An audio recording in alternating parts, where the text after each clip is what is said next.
Okay. Mr. President. Madam Chair. Madam Chair, Commissioners, good morning. Welcome to the Los Angeles City Hall Board of Public Works. This morning we have the distinct privilege of being visited by former Speaker of the State Assembly and current President of the Los Angeles City Council, Herb Wesson. Thank you. I'll take an applause wherever I can get it these days, so I appreciate that very much. But look, I just wanted to come here for a few minutes. Mr. Cardenas, thank you for alerting my office that you guys were going to be here today. But, you know, on behalf of the mayor and my colleagues at the City Council, I wanted to welcome you to the great city of Los Angeles and thank you for your service. Plus, being a former Sacramento guy, it's just good to connect with you, and I wanted to make sure that Mr. Hatch was behaving, and you should know that the chair said that you are not misbehaving. You know, in all seriousness, one of the things that makes, a couple of things that makes this nation a great nation and this state a great state is that we do everything that we can to try to get our residents to participate in government. So I want to thank you for your service. Another thing that we do is we try to have checks and balances, and you guys are kind of the checks and balances, and I recognize that your job is challenging, sometimes it's thankless and just downright hard, but know that we appreciate what you do. Again, welcome to the city of Los Angeles. I'm so glad that you chose this building. Not only is this building just cool, but in this very room, I can't begin to rattle off all of the movies that have been filmed. And Brian, I don't even know who may have sat in the chair that you, maybe Charlton Heston or somebody. And what excites me is the relationship that you guys have with our kind of checks and balances, which is our ethics commission and our ethics staff.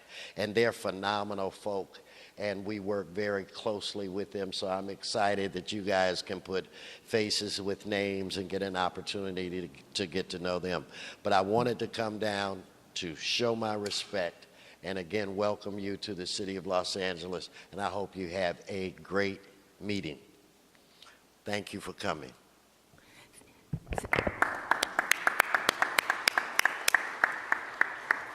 Thank you so very much, and it is a pleasure indeed to be here in Los Angeles. Before we go any further, let me call this meeting to order and ask our commission assistant to take the roll. Sasha? Commissioner Cardenas? Commissioner Hatch? Here. Commissioner Hayward? Here. Chair Germont? Here. Thanks, Sasha. And thank you all for your attendance. I'd like to, of course, thank our staff for their incredibly hard work when we moved to a different venue, which I feel very strongly is an important and good thing to do as we take the FPPC on the road so that we can do our work and show what our work is, not just in Sacramento, but in various locations throughout our incredibly magnificent state. So this is the first time we've been on the road in, I believe, about 5 years, and we look forward to a commission meeting in Northern California, and I am hopeful that these kinds of travels will take place throughout the coming years so that many of our cities and even rural areas will have a chance to see us. I'd like to particularly also thank the City of Los Angeles and the Ethics Commission for welcoming us, for making our time here both beautiful. I look at this room and I really am very appreciative of the incredible history that Los Angeles has and the forefront and good work that they do, and I'm very appreciative that we were able to come here today. And I thank Herb, and I thank all of you for making it such a pleasant, wonderful, and we hope really great meeting and trip here. I have a few brief announcements. The exciting announcement that I want to remind everyone of, in case you had not read it or seen it, the FPPC is now taking electronic payments for fines. Welcome to the 21st century. You can, if you have had a little problem and you need to pay a penalty, you don't have to go and get a cashier's check. You can pay by your, this is not an advertisement, but you can pay by your credit card and or some other more modern way, and I'm very appreciative to see the FPPC joining the 21st century and being able to serve our clients in this kind of way. Secondly, I want to mention, as I just did, that our January meeting will be in the Bay Area, so for those of you who may be watching online, please get ready to welcome us. We don't know exactly where we're going to be, but we're looking forward to enjoying the northern part of our state as well. The next item on the agenda is the opportunity for public comment. If you have public comment about any of the agenda items, that should take place during the agenda item itself, but if you have a more general public comment, this is the time. Seeing none, let's move to the next item on the agenda, which is the presentation from the Los Angeles Ethics Commission. And Heather Holt, who's the ED of that commission, not only has helped facilitate this meeting, but is a superstar, and we look forward to her presentation and learning about the kinds of things that you are on the cutting edge of here in LA. Heather. Good morning, Chair Drummond and Commissioners. I want to welcome you, add my welcome to the list, and say thank you for being here in LA. We really appreciate your meeting in Southern California. I know it's an undertaking, but we Southerners definitely appreciate it. So as you know, we are one of a handful of ethics commissions around the state who serve as local counterparts to the FPPC, and each one of us is unique, and so I thought it would be helpful to provide a very brief overview of our commission here in LA. David Tristan is our Deputy Executive Director, and he is going to be manning the PowerPoint presentation, and just as a heads up, we did not practice this ahead of time, so please forgive us if there are any glitches, but we'll do our best to be as smooth as possible. And I will, in the interest of time, be as quick as possible, but please don't hesitate to ask questions as we go through this. So our story begins back about 30 years ago in the late 1980s when a citizen panel was created to create an ethics code for the city. It was called the Cowan Commission for its chair, and it put out a report that made 30 recommendations, including creating a city ethics commission. The City Council took that report to heart and put a ballot measure on for the voters to consider, and it was a modified version of the recommendations that the Cowan Commission had made. The voters did approve that in 1990, and at the time, they created what was the most comprehensive package of local governmental ethics laws in the country at that time. They also created the Ethics Commission. The Cowan Commission noted in its report that there are 4 key goals for governmental ethics laws, and those are transparency, integrity, impartiality, and accountability. They also weighed in on compliance, which in my opinion is foundational to a successful ethics commission. There are 2 sides to that coin. The first side is enabling compliance. It's critical for us to provide clarity and assistance to our regulated communities so that they know how to comply with our laws and so that they know why compliance is important. That kind of front-end work is where the public gets the most bang for its ethics buck, because if everybody complies with the laws, then government is transparent and impartial and accountable. The Cowan Commission said it this way: the goal of a good ethics law is compliance rather than prosecution, and the law should be as clear and as fully understood as is humanly possible. In short, we have sought to banish the gray, to eliminate those areas of uncertainty that represent loopholes for those who wish to avoid compliance and are confusing traps for those who wish to comply. The other side of that coin is enforcing compliance. Humans being humans, enforcement is a necessary component to a successful ethics commission.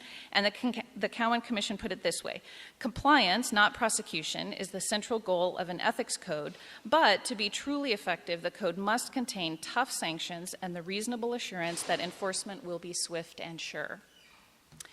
So that's our origin story, a very brief version of it, and I want to move now from the conceptual to the more practical.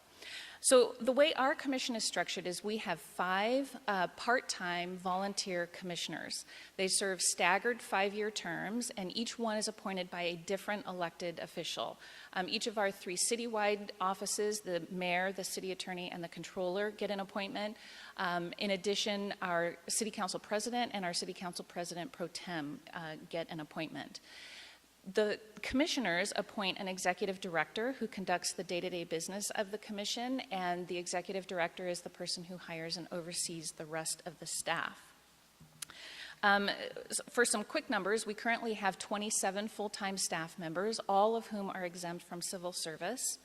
The mayor and the city council decide our budget on an annual basis, and for this year, it's right about $3.2 million. We also oversee a matching funds trust fund for our matching funds program. There's a mandatory annual appropriation to that fund, and at the start of this fiscal year, the balance was just over $16 million.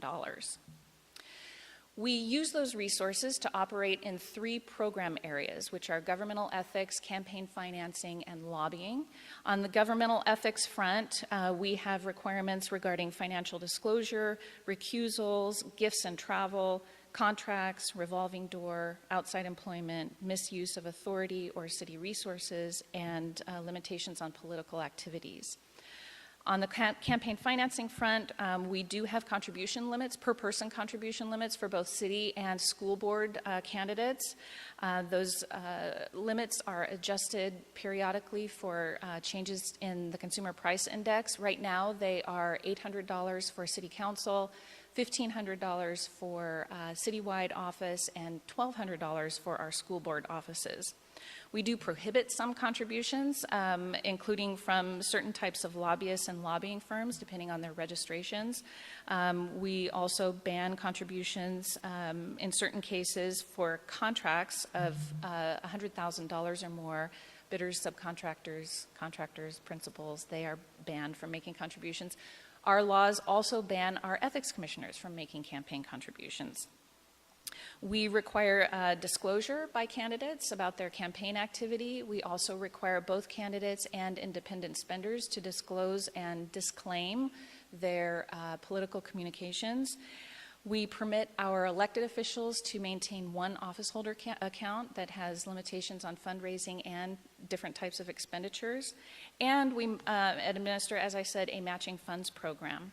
This is a voluntary program that is available to city candidates, not to school board candidates, and it first became effective with the 1993 elections. There are a variety of qualification requirements and many more aspects of the program that are not identified here, but the maximum amount of funding that would be available to a qualified candidate ranges from $100,000 for a city council candidate in a primary election to $800,000 for a mayoral candidate in a general election. The third program area that we operate in is the lobbying program. We regulate lobbyists and lobbying firms, lobbyist employers. We require annual registration and quarterly reporting, and in any typical year we have about 460 registered lobbyists who represent about 1,700 clients. In all 3 of those program areas, we have a lengthy list of mandates, the kinds of work that we are required to do, but they all generally fall within 3 main categories. The first of those harkens back to the Cowan Commission report and deals with education and outreach. We have mandatory trainings for candidates and their treasurers, as well as city officials and lobbyists. We also provide individualized advice to people who are subject to our laws, and we have at least 20,000 advice contacts every year. We also produce publications, including our newly revamped and award-winning website, which you can check out at ethics.lacity.org. And so that's sort of how we approach our education and outreach. The second category of mandates deals with disclosure, and each of our program areas has multiple disclosure requirements, and we process about 15,000 filings every year. We house those. Some agencies have different departments that actually house the filings that they interact with, but we house them all. And we have created proprietary filing systems, electronic filing systems, for all of our disclosure requirements except for statements of economic interest. We lease a pre-existing program that was developed by South Tech Systems for that purpose. But all of the reports that have to be filed are submitted and are searchable by the public through our public data portal, which is on our website, again. And then the final area of our mandate, again, going back to the Cowan Commission, is our enforcement component. We are required to conduct audits. We are required to maintain a whistleblower hotline. We are required to investigate every complaint that we receive, and we do. We have subpoena power, and we work closely with other law enforcement agencies. For example, the fine enforcement staff at the FPPC, we have coordinated on a number of cases over the years. When a violation is determined to have occurred, our commissioners can impose administrative penalties. The maximum in our jurisdiction is the greater of $5,000 per count or 3 times the amount of money at issue. And we have a comprehensive set of procedural safeguards to protect the due process rights of our respondents. Finally, we have a very strict confidentiality mandate about our investigations and our work on the enforcement front. That is a very fast run-through of life at the LA Ethics Commission. I'm happy to answer any questions if anybody has questions. Thank you so much, Executive Director Holt. Thank you. Why don't we begin with Commissioners' questions and comments? Is the auditing function done under the commission, or is it some other department of the city? Yes, we have in-house auditors who do the auditing, yes. Very good, thank you. Other commissioners? Frank? Ms. Holt, I'm just curious, the difference in the contribution limits between council members and school board members, is that because the school board members' district is that much bigger, because there's only, what, 5 of them? Yes, that is a very astute question, and it really isn't, it doesn't correlate with the size of the jurisdiction that they represent. The LA Unified School District encompasses multiple cities. LA is just one of them, and so because they have just 5 districts as opposed to our 15 council districts, and even our citywide offices are smaller than the number of people that are represented by each school board. The contribution limits were adopted. They are part of our charter, and the CPI adjustments for them occur on a 4-year schedule rather than an annual schedule, so that plays into it as well. Allison? I had a question about the matching funds. Yes. Because there was a trend for a while for candidates to take advantage of the opportunity for matching funds, but in recent years, at least on the federal level, most candidates have chosen not to. So I'm curious as to, just ballpark, I'm sure, unless you are so amazing you have this right in the front of your brain. No, I hope I do. How many candidates take advantage of that? If that is a growing part of what you do, or you're finding that candidates are less and less likely to participate? That's a great question, too. We actually have a robust matching funds program, and we have a pretty consistent participation rate. And I'm going to look to David, and you can correct me if I'm wrong, but I think it's consistently averaging about 60 to 70% of candidates do choose to participate. Participation is different from qualification, so not everybody who participates will qualify. Do you remember the average percentage of those who qualify among the participants? about 20% of those who participate actually qualify for public funds. We do have a program that has changed recently in the last few election cycles, and some of the qualification criteria have become higher hurdles. So I think participation rates are a little lower than they have been, but they are still pretty consistent. It's an attractive program, and despite changes over the years, it has remained an attractive program. We actually are talking about some possible changes to those laws in the Rules Committee with Council President Herb Wesson tomorrow. So our commissioners have recommended some changes, including increasing the amount of matching funds that are available to a candidate. And so we do try to keep the program as attractive as possible. Maybe there's a nuance I don't quite understand. Lots of things I don't quite understand. What's the difference between, I'm puzzled by participate and qualify. How can you participate if you don't qualify for the funds? Yes, and I apologize. This is probably some vernacular that we're used to throwing around that isn't just intuitive. Our laws require every candidate for the city to declare at the beginning of their candidacy whether they want to participate in the program or not.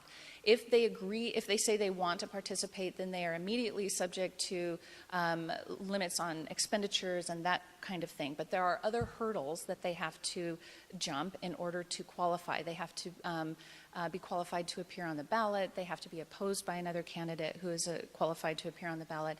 They have to show support among the constituencies, so they have to collect minimum amounts of contributions, private contributions, which also vary according to the seat that they want. So participation is, do you think you want to be part of this? And qualification is, yes, you can be part of this. Do any other commissioners have further questions? Brian? So if you declare you participate, and then you don't qualify, does the limit still apply to you? You are supposed to comply when you say that you are participating in the program. You are supposed to comply with the limitations on expenditures, but the limits are high enough that if you don't qualify because you didn't collect enough supportive contributions, the threshold amount of contributions, the lowest threshold we have, for example, is for city council candidates, and they have to collect $25,000 from constituents in order to show that they are supported by the public, and that spending public money on them would be a wise use of funds. So the expenditure limits are many times higher than that threshold. So if you don't qualify based on the number of contributions that you collect at the outset, then the expenditure ceiling is not an issue. So it doesn't apply to you? Well, it applies, but it probably wouldn't be, it would probably be very easy for you to comply with But that. that's not the only basis that you could not qualify, correct? That's correct, but we haven't had a situation in which I don't think ever in the history of the program where we have had candidates who were bumping up against the expenditure ceiling, but for another reason did not qualify for matching funds. Thank you. Thank you so much, Heather, for You're very joining us welcome. today and for a very impressive both presentation and a lot of information for us to chew on, particularly as we consider directions for the FPPC to grow and go, and for us to consider, as we do grow and go, the kinds of things that you're doing here in Los Angeles. Much appreciated. And again, thank you for this beautiful room and for all your assistance. Thank you. It's a pleasure to be here and to have you here, and thank you for the very important work that you do for citizens around the state. Thank you. Thank you. Our next item is the approval of the August Commission meeting minutes. I'll move approval. A second. It's been moved and seconded that we approve the August meeting. Sasha, do you want to call the roll? Commissioner Cardenas? Yes. Commissioner Hatch? Aye. Commissioner Hayward? Yes. Chair Drummond? Yes. The motion passes. The next item is our enforcement calendar. We have, these include items 4 through 36, and I'd like to again thank Galina for her absolutely incredible work. This being an election year, the amount of cases that are at least brought before us or asked to be considered always grows, and they have done an incredible job. I'd like to mention that you might note on today's agenda, 29 of the 32 cases before us were handled by our streamlined process, which greatly speeds up the process and is expedited and allows us to move forward and our staff time to be spent on cases which do not qualify for one reason or another into the streamlined process. Just an interesting number, about actually even a little over 75% of the cases that come before us now are going into the streamlined program. So we are really being able to move forward with a lot greater alacrity than at some times in the past. I'd also like to note, because we're championing that item 18 in the matter of Northwood Investors is our first payment in our new electronic option. So thank you, Norwood Investors. And again, this is working and it is great. Are there any items on the consent calendar that the any commissioner has a conflict of interest with and needs to recuse themselves? Do any commissioners have any comments or questions about any of the items on the consent calendar? Any public comments for items on the consent calendar? Wow. Does any commissioner request any items to be removed from the consent calendar? In that case, let us vote for the items, items 4 through 36. I'll move approval. Second. Okay, we have a motion and a second to approve the items on the consent calendar. Sasha, please call the roll. Commissioner Cardenas? Yes. Commissioner Hatch? Aye. Commissioner Hayward? Yes. Chair Drummond? Yes. The motion passes. The next item on our agenda is item 37, which is just a note of our intent to present a default decision and order at the October Commission meeting. Are there any questions about item 37? Seeing none, we'll turn now to the general items on our agenda, which are several, and some of them pretty meaty and interesting, so we look forward to talking about them shortly. But the first three items are items 38, 39, and 40. 38 in the case of Stampolis, 39 Mitchell, and 40 Shelley, to be assigned to an administrative law judge hearing. And if the commissioners agree that no further action is required, then we can move forward and just assign them to do that and move from there. But if there are any commissioners who would like to comment or have some questions about that process, or Galina, if you have any comments that you would like to share with anyone about that, with any of us about that, the time is now. Seeing none, we will proceed with the commission act. No commission action is required, so we will proceed with assigning them and moving forward. The next item is item 41, which is the Enforcement Review Task Force. And for that, we have an update from one of my old friends, Steve Coffin, with whom I did a campaign, I think, in 1984. Long time ago. We were both younger then. Steve had hair, I think. I had way more hair than I do now. And welcome to our meeting, and thank you for all your incredible work. Really, really appreciate it. This task force has been looking into how our enforcement review occurs and the kinds of processes that we have in order, and to potentially make some suggestions, help us prioritize their work and our work so that we can move forward. Steve? Thank you, Chair Drummond and commissioners.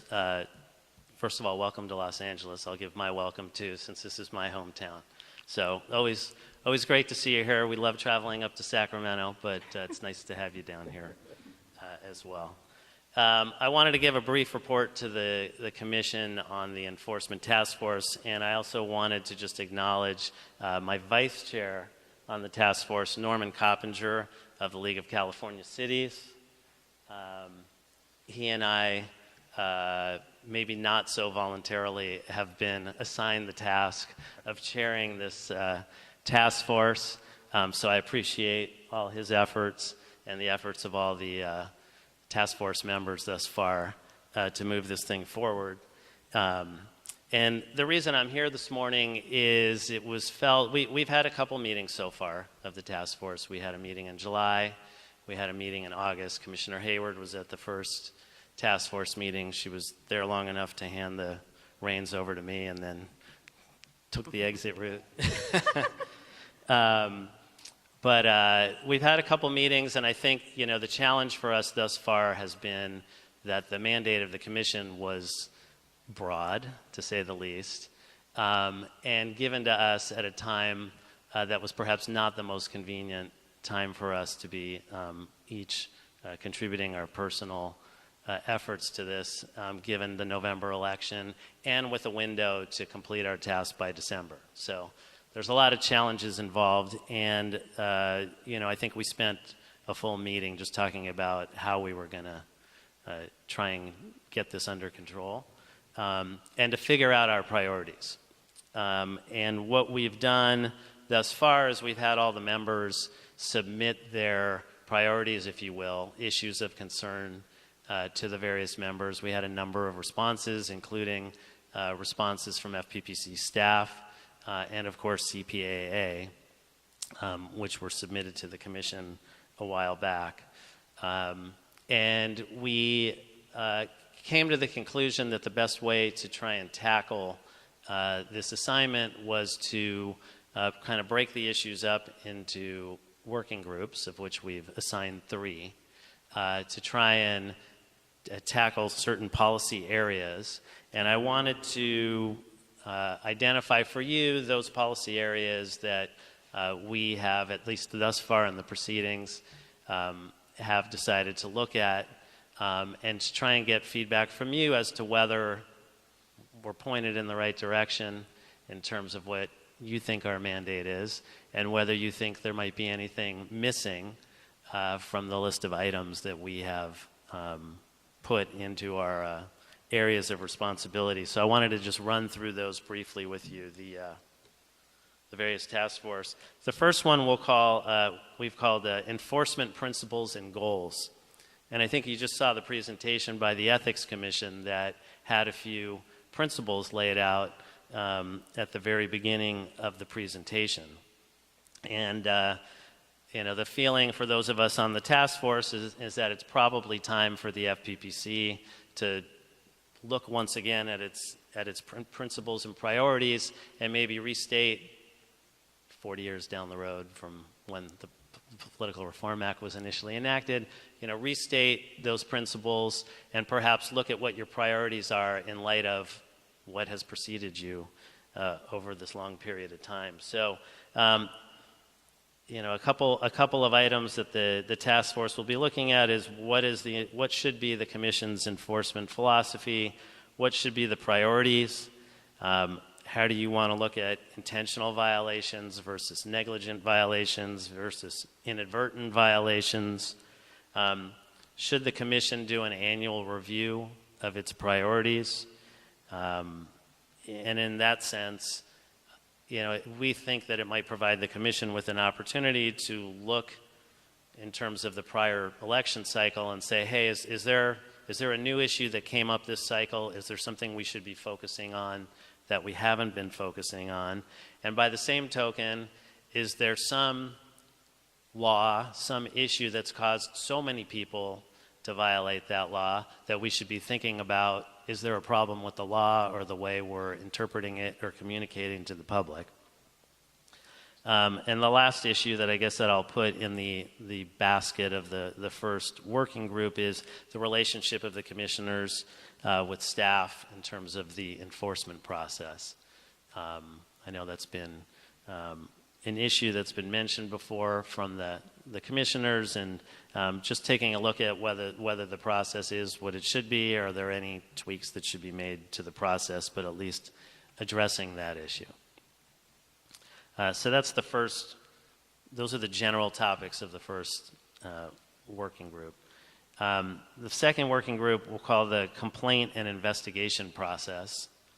And what we would like to look at in this context is the intake system for complaints, the issues relating to the FPPC's issuance of 14-day letters to respondents and complainants who submit formal complaints, and the notification process generally as relates to formal versus informal complaints, because there are different processes that are established and different ramifications depending on how a complaint arrives at the FPPC. And, in particular, we have seen instances where respondents receive notice of certain complaints after a complaint is already public, and how do we deal with those issues?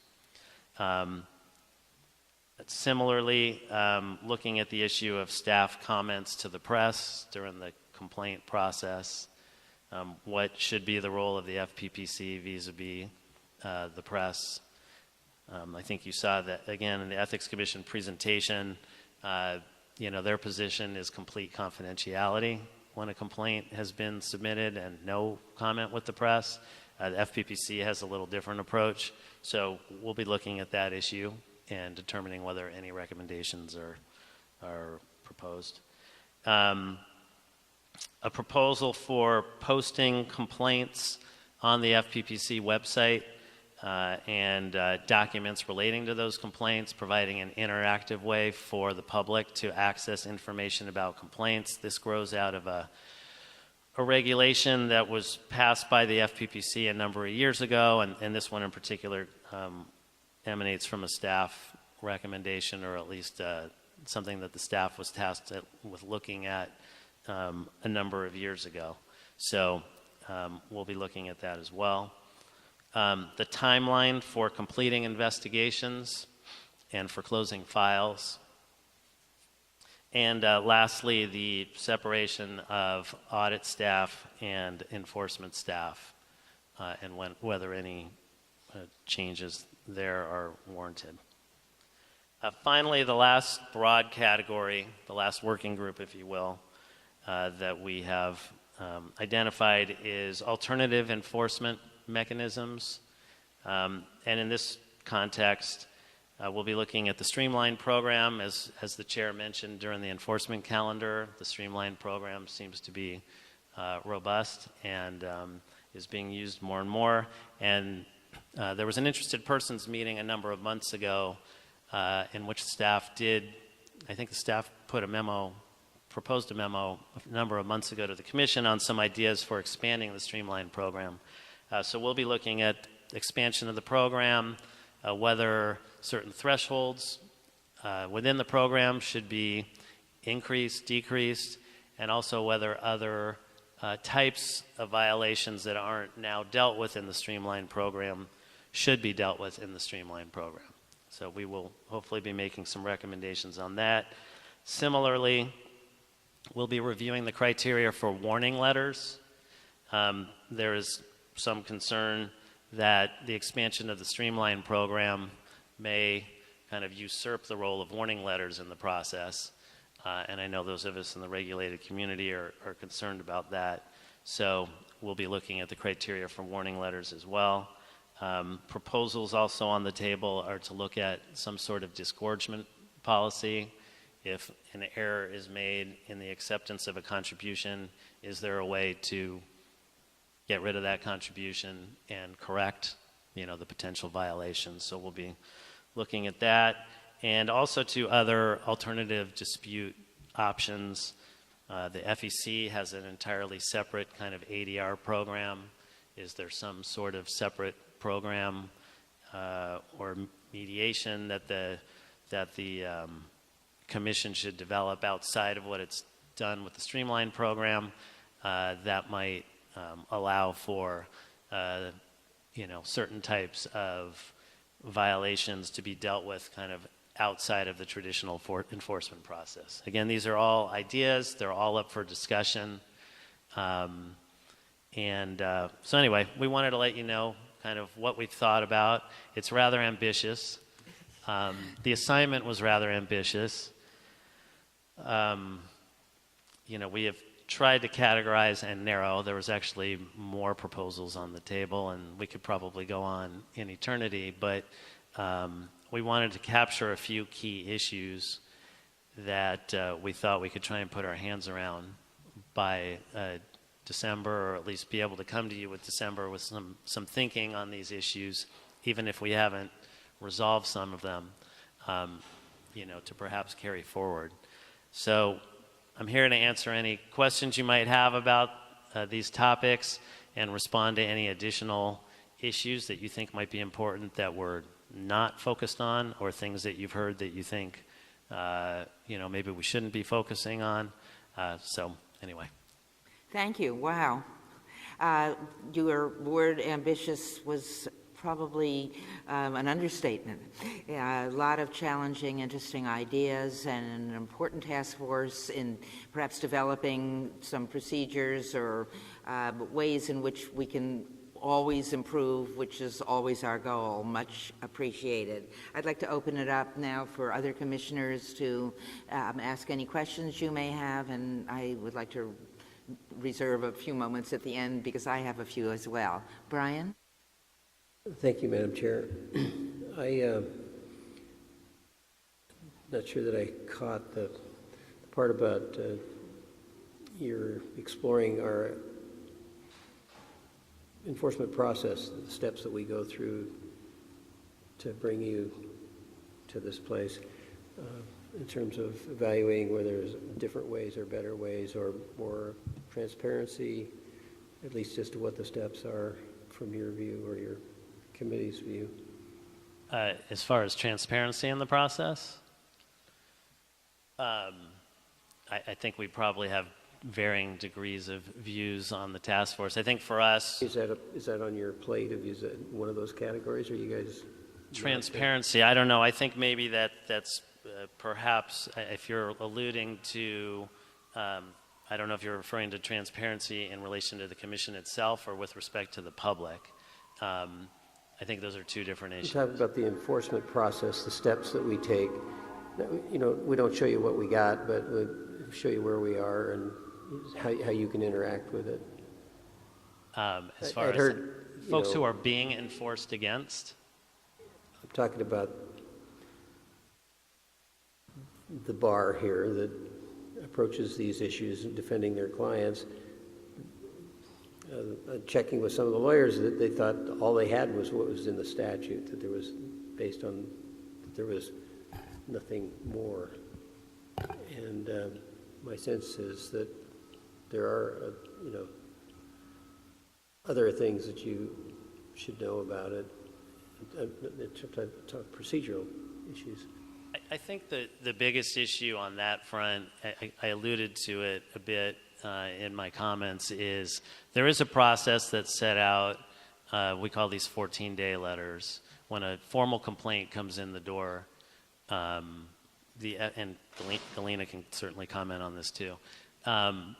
When a complaint comes in the door through the formal complaint process, both the complainants and the folks who are the subject of those complaints receive a notice. Well, a notice is sent to the respondent saying, we received a complaint against you.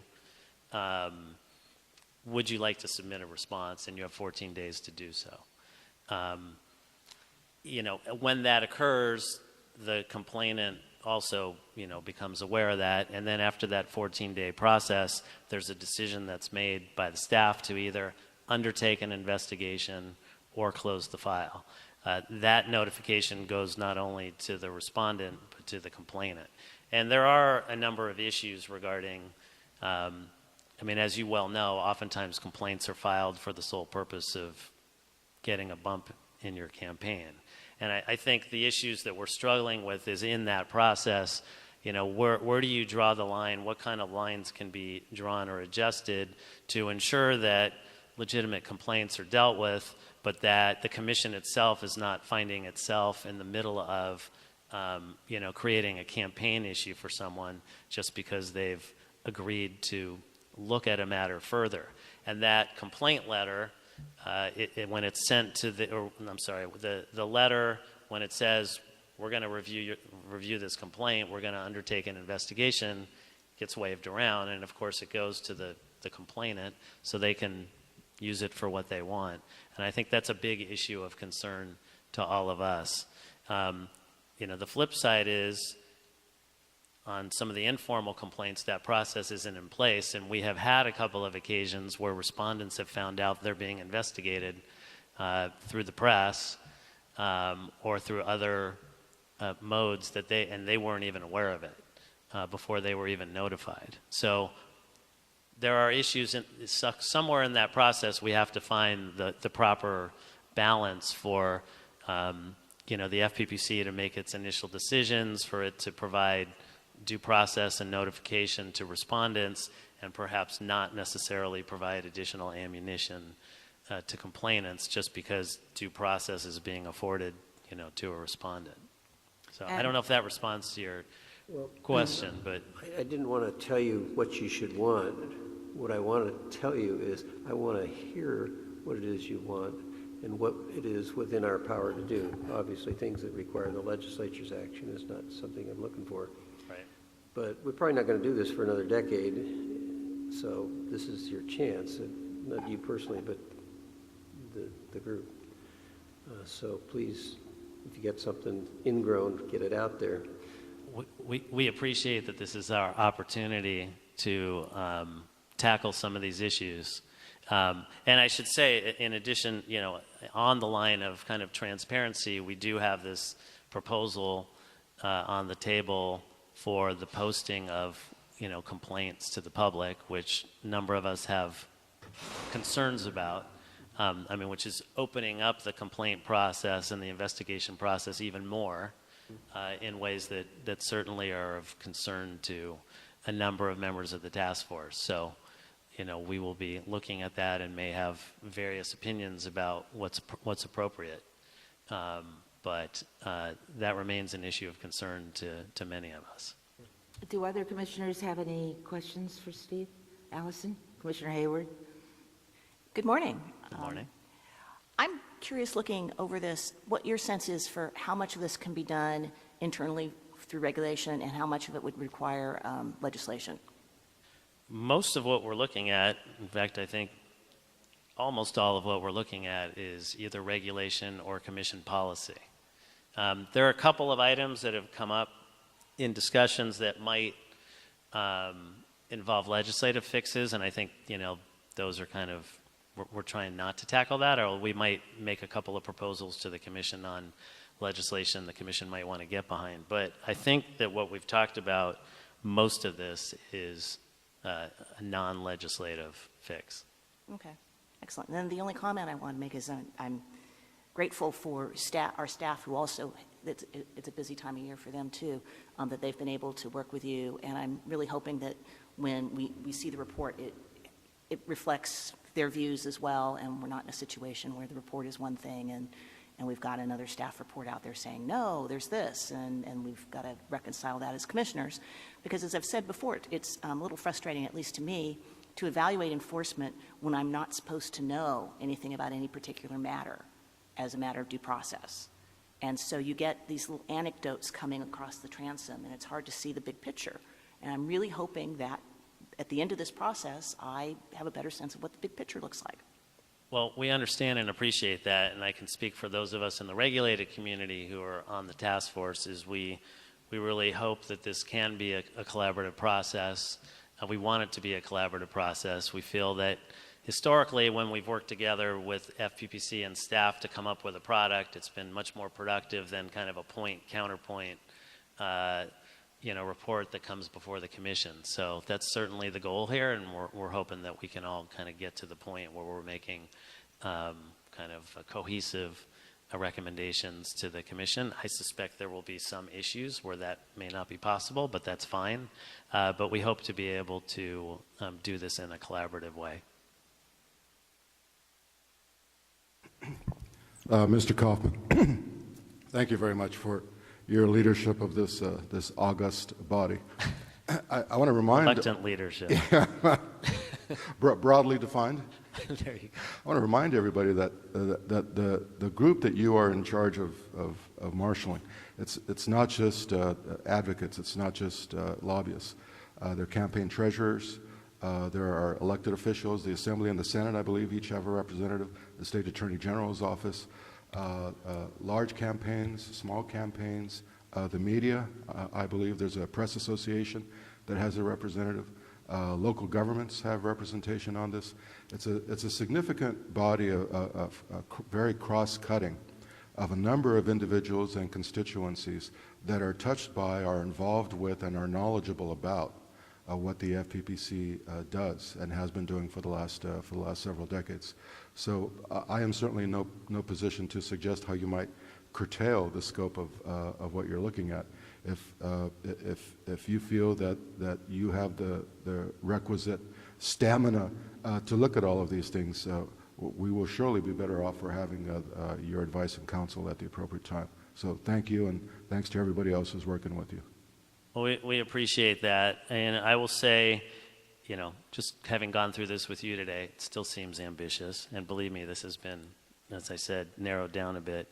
But a lot of this overlaps. And so I hope that as we start working through it, it won't be as complicated as it may be. But, we may have to make some decisions as we go down the road about what's going to fall off by the wayside and what's going to go forward. Galina, perhaps this might be a good time for you to share with you, all of us and the public, some of your thoughts about the task force and the kinds of items they're thinking about. It might be helpful as we proceed. Sure. Galina West, Chief of Enforcement. I think it's interesting that it's collaborative now. This is the first I've heard that we will be giving input and comment into the actual report from the task force. It was presented at the time as we would write a rebuttal document, so that's new and interesting. I would just caution that this is overly ambitious for the time frame we have, and there's only one of me. So even though we have 3 subgroups for the task force, I have to give information to all 3 of them. So I would just keep that in mind as we encourage it to be a little more tailored to get a good product, and for it to be this collaboration where we can thoughtfully put things on paper for December. I think, thank you, Galina, and I think one of the reasons that the task force chair and vice chair are with us today is for us to think together about priorities and give some guidance to address exactly what you're stating, that there is reality. It is an election year. December is not that far away, and there are many, many items here that are worthy, but some perhaps make more sense to address sooner rather than later. And at some point in the coming years or 6 months or whenever, perhaps there will be other issues. We always, I believe, should be looking at how we do our jobs and if there are ways to make improvements. And I frankly am immensely proud of the staff with whom I've had the opportunity to work for the last 3 months, who are constantly looking for better ways to do their jobs. And I'm sure that we all welcome new ideas on that. So I'd like to chat for a moment about the 3 major areas that you have outlined and have a few comments about them that may or may not be helpful in your priorities, but would welcome your thoughts about them. The item one, which was sort of a more general item, it appeared to me, i.e. principles and philosophies and goals, can be pretty darn far-reaching. And I think within that context, the issue that I found going from the macro to the more micro that might be the most helpful, and in fact we have an example of that today on our agenda, is looking to the future. What new issues are coming up that should be something that we ought to be thinking about and considering as we try to enforce sensible, common sense practices at the FPPC. So those new issues that may evolve from these midterm elections, I would welcome your task force thoughts on so that we can address them before they become issues. Secondly, there may be some issues that are no longer so germane. Practices may change, or there may be policies that are less logical or workable as we move forward. I think those would be particularly useful. And I do like the idea of some sort of annual or every couple of biannual review of what we're doing without making it unbelievably cumbersome, because we do have a heck of a lot of work. I would just on a personal level be sort of chary of philosophy. We all are here representing different elected officials who have appointed us, trying to discern new philosophies for the FPPC in a task force, to me may be biting off a chunk that is pretty huge and may be difficult in 2 months to come up with. So if I were to guide you or make suggestions or prioritize in the first one, I would work more towards a little more specific and a little less global, because there's only 3 months upcoming. In the second one, which was the complaint and investigation process, I think you make some very, very good points about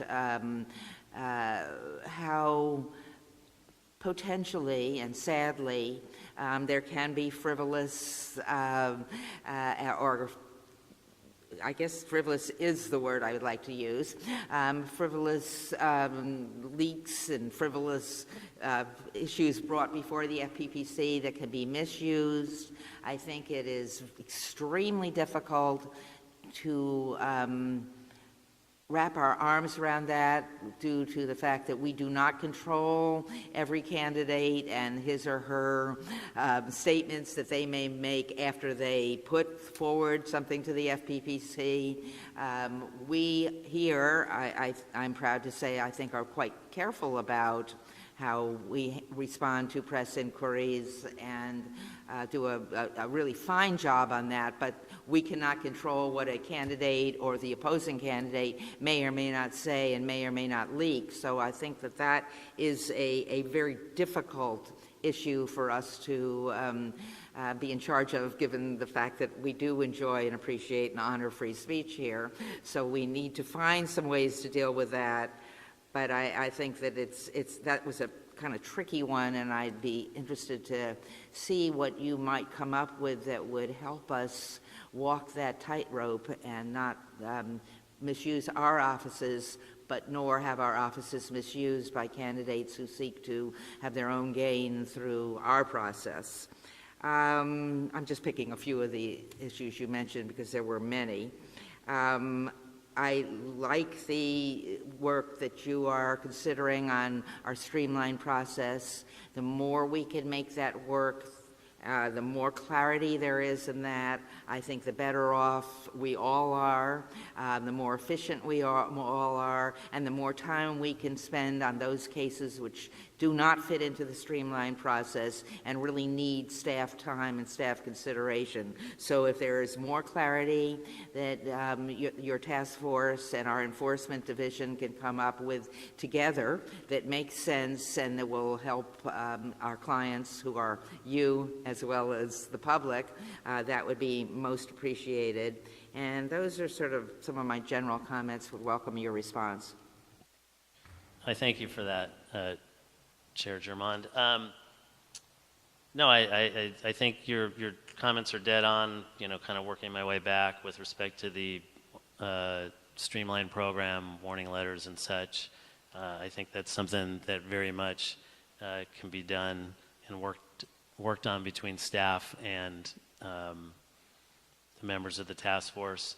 With respect to the complaint process, I mean, the issues that we outlined are kind of, again, all kind of interrelated, and it all gets to the heart of the process. And so these are tricky issues. Hopefully we'll be able to, I don't think we're going to be, I don't sense that any of the issues lead to dramatic changes, but there are incremental changes on either side that can correct some of the problems that are coming up. And yes, the first category, the philosophical issues are difficult, although I think that I would say to you that there might be a difference between enforcement philosophy and enforcement priorities. Philosophy, we might have a very large debate on that we would never come to any conclusion on, but I think priorities is an important issue for us to talk about. And again, that ends up relating to what's going to go in the Streamline program. Where are we going to spend our resources?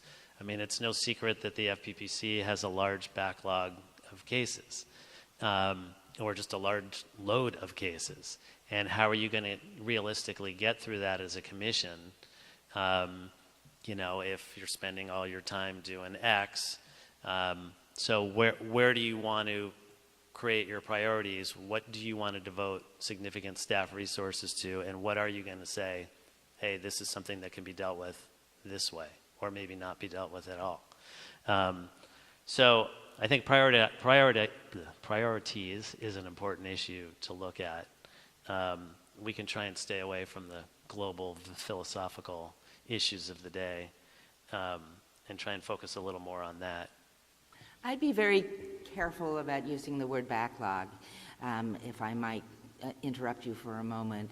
It's been a pretty consistent number of cases that are still in the works as new cases come in and other cases are handled and adjudicated and penalties level or not.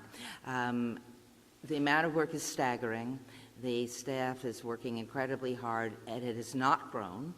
And so I would prefer that we work towards more priorities, more streamlining, better and better ways to continue to be more and more efficient.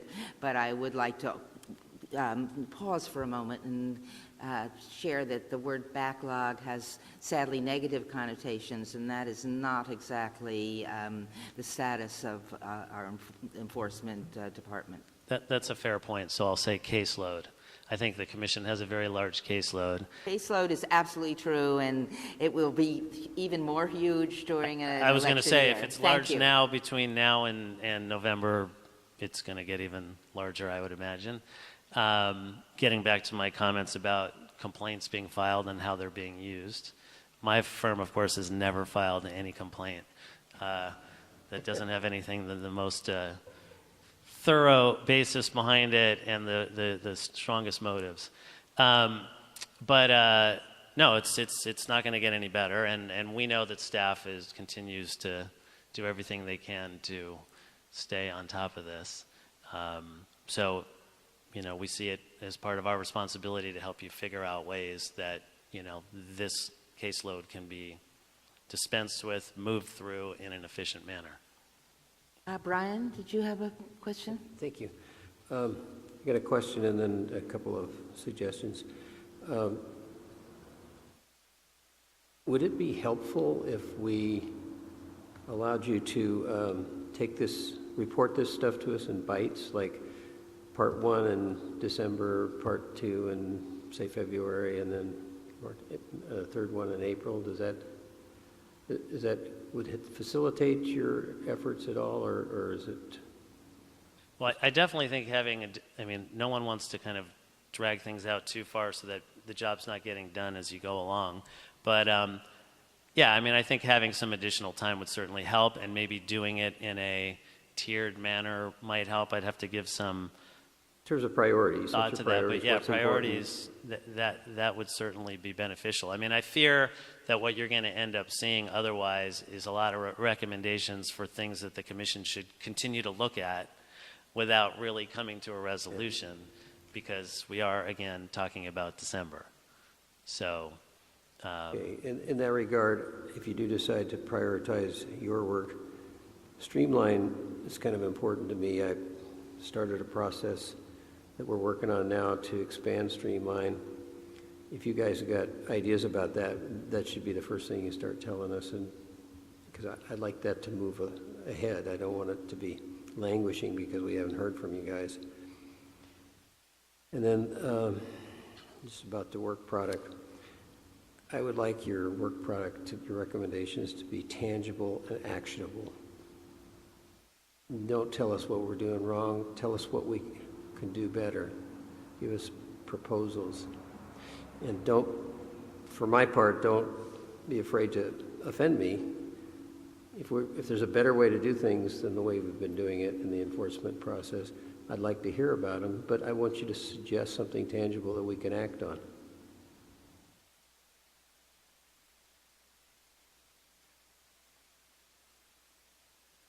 Okay? that's fair. Other commissioners' comments?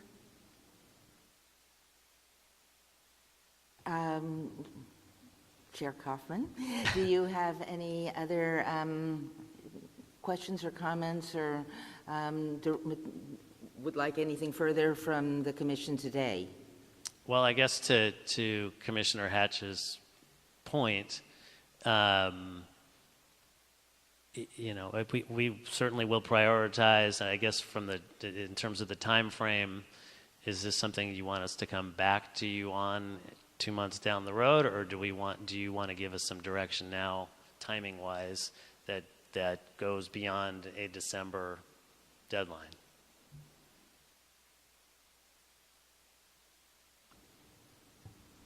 Well, I don't want to stick something down your throat. If you want it, ask for it, and I'm sure we can do it.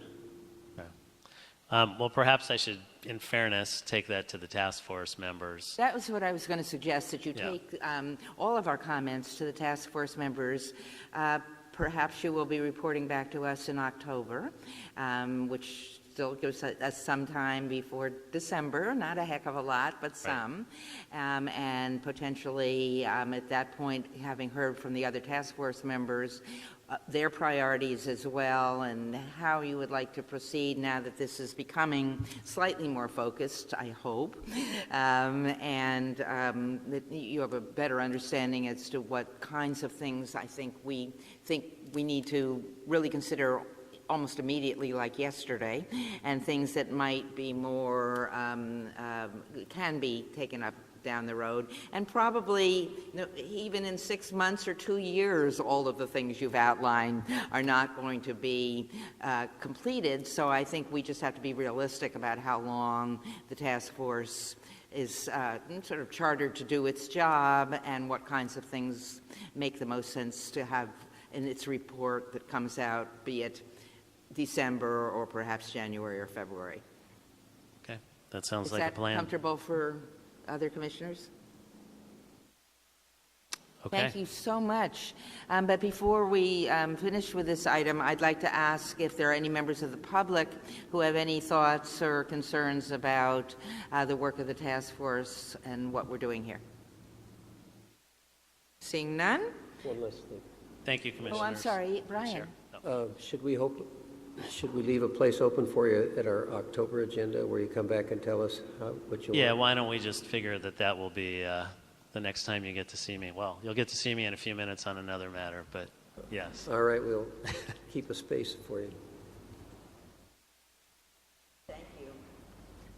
Our next item, also a really interesting item, speaking of the future. The next item is on Bitcoin and cryptocurrencies as we begin to struggle or talk about or consider the best ways to move forward as our world becomes both bigger and smaller. And there are more and more ways in which friends and maybe not always friends try to contribute to our process here. So we have a staff memo that I would love for Brian and Zachary Norton to bring forward, and then we'll have a discussion and we'll hear from the public on this issue. Zach, are you leading on this, or Brian? Yeah.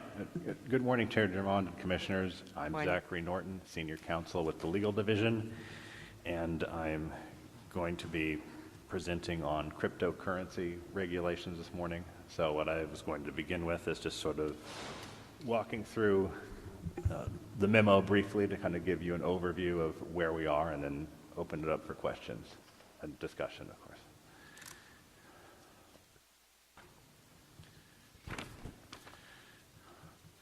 So I think just to point out,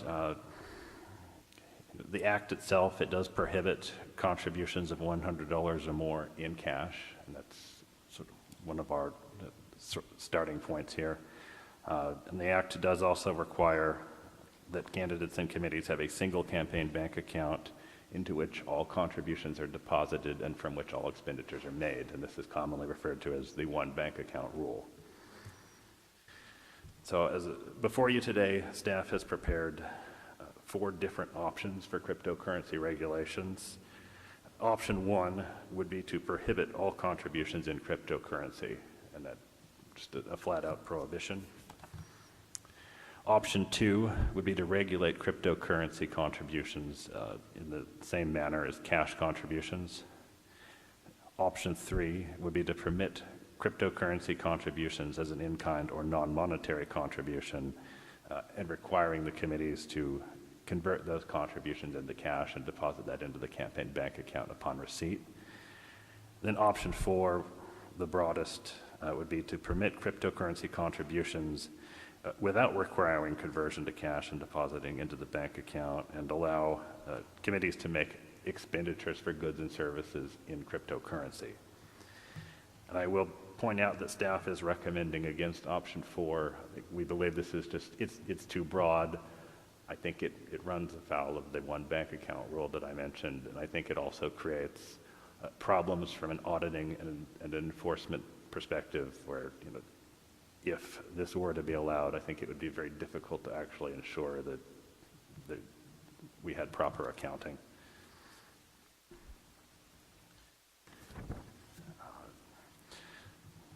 So again, just kind of to summarize on cryptocurrency, it is a decentralized digital form of currency, and it is, the transactions involving cryptocurrency are peer-to-peer.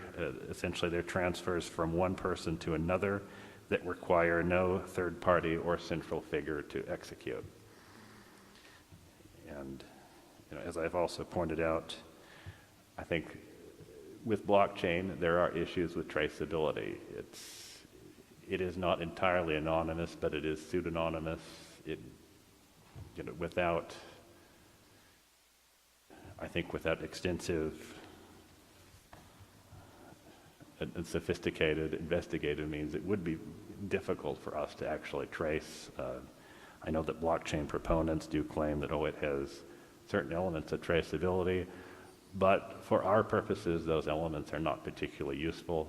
Most of the traceability within the blockchain system is just to prevent sort of the problem of double spending, because it's purely digital. I could pay someone in cryptocurrency and then turn around and say, maybe I can sort of cheat it and make it look like I still have it and spend it again. That's what blockchain prevents. It doesn't really provide you with the actual person who made the transfer. So now sort of moving on to our sort of overview of approaches that have been taken by other jurisdictions. I think, as we know, the Federal Election Commission, they've issued an opinion that specifies that committees may receive contributions in Bitcoins up to $100.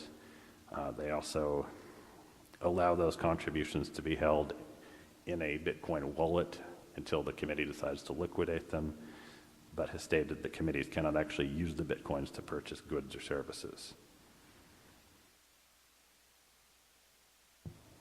Washington, D.C., they do allow cryptocurrencies as an in-kind contribution. It must be reported and liquidated into U.S. dollars. Colorado, very recently, in July, adopted a rule permitting cryptocurrency contributions, but they are subject to the same limits as a cash contribution up to $100. Kansas, their ethics commission looked at this in 2017, and they decided that no, cryptocurrency contributions would not be permitted.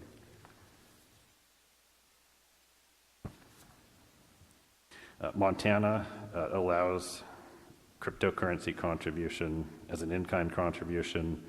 They don't allow it to be maintained in a Bitcoin wallet. Oregon, in August, adopted a rule that permits Bitcoin contributions. In Oregon, it's the value at the time of receipt, and Oregon does not allow expenditures in cryptocurrency. South Carolina looked at this recently as well. They determined no, that this would not be allowed. Tennessee enacted legislation permitting the acceptance of cryptocurrency contributions. Wisconsin, their ethics commission took a look at this, and then they decided that it did not fit squarely within existing law, and they've asked the legislature to consider legislation on this. And then just sort of as a follow-up, North Carolina in July, their Board of Elections and Ethics looked at this and also concluded that no, cryptocurrency contributions would not be permitted. And it looks like Massachusetts had previously looked at this issue, and their Ethics Commission said that, yes, they may be accepted, they have to be liquidated within 5 days for US dollars, and stated that expenditures in Bitcoin may not be made. So with that, I'd like to open it up to questions and discussion. Commissioners? Brian? We received a letter from, I remember the acronym CLC. They raised the issue of transparency or the lack thereof with cryptocurrency. One of the more important things that we do is to uncover money laundering, and how do we have the ability to be able to determine what the true source of the money is? If some, member of the public makes a donation in cryptocurrency, how do we know that they're not just a straw man for some oligarch or foreign government? Well, I think that's a good question, and I think the short answer is probably no. I mean, at this time, we do not. And as I've pointed out in the memo, I think the IRS has reported something like 825 odd people have actually reported taxable income based on cryptocurrency transactions. And just the way they're set up, it's a peer-to-peer transaction, which means if I wanted to pay you in cryptocurrency, I could, you set up a Bitcoin wallet or something like that, and the transaction occurs when I just essentially transfer it to you. It's not run through some central account. There's no bank you can go to and say, we'd like to verify this. So the fact that even the Fed seem to have been struggling with investigating this, it looks like as best I can tell, this is not a clear process if we were trying to actually determine, is this what's presented? I mean, if people are going to be acting in good faith, well, that's fine. But if somebody as you were saying, wants to make a straw man contribution, I don't know how we would do that. I don't know how we would actually verify that that's the case.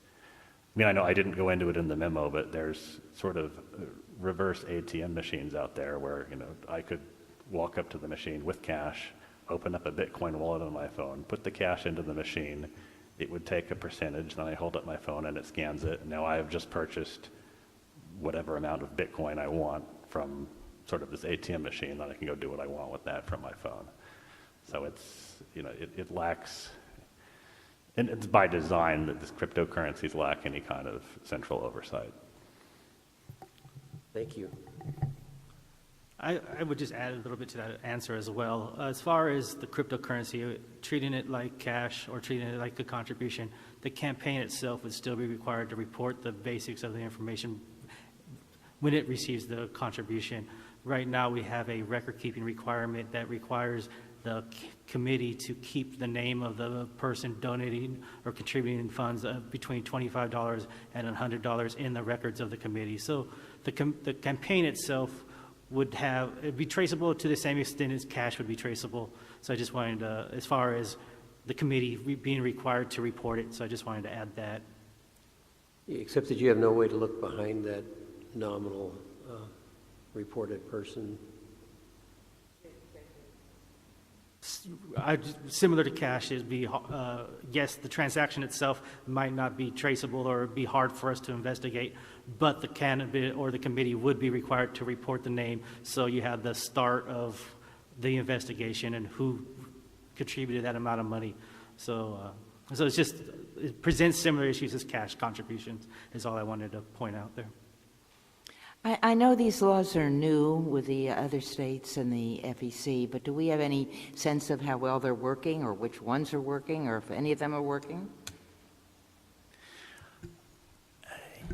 I really don't have a sense at this time. I know a couple of them were actually in the process of being enacted as I was writing the memo, so part of it was sort of delay, and it's like, okay, let me check back with you, next week when you actually have a final, something I can report on. So, yeah, and I'm not able to get a sense of how well they're working. I mean, certainly with the prohibitions, I assume those are working where they've said absolutely not. But, and I don't know, in jurisdictions where cryptocurrency contribution is permitted, how many people have actually made contributions in cryptocurrency. I do think that there is, and just in watching how this has played out, that when it was announced that we had these proposed regulations, there were cryptocurrency sort of blogs all around the world that reported on this, and some of those, the articles were translated and part of our sort of daily news feed.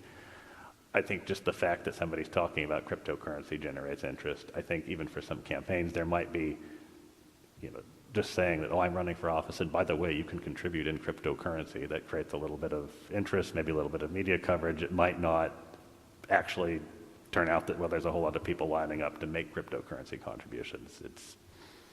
And that's not clear. Other commissioners? Thank you, Chair Chairman. Well, I've been struggling with this, partly because I've been trying to figure out what Bitcoin is most closely analogous to that we already regulate. As I looked into this, I learned that the Commodity Futures Trading Corporation treats cryptocurrencies as commodities. The SEC is looking at them as securities, but they're looking at the way cryptocurrencies are used as an investment when they're looking at that. Now, under campaign finance law, you can give shares of stock to a campaign, and it's not cash, it's valued as an in-kind contribution. So my thought was initially, well, maybe that's the proper analogy. It's a stock share, it's a work of art, it's one of these in-kind contributions that isn't that useful to the campaign that the campaign then has to sell, because contrary to what the Campaign Legal Center says, actually, you do see in-kind contributions of things that aren't actually very useful to the campaign, that somebody gives them because it's easier for them to give an appreciated, Monet than to actually come up with the cash for something. So there's that.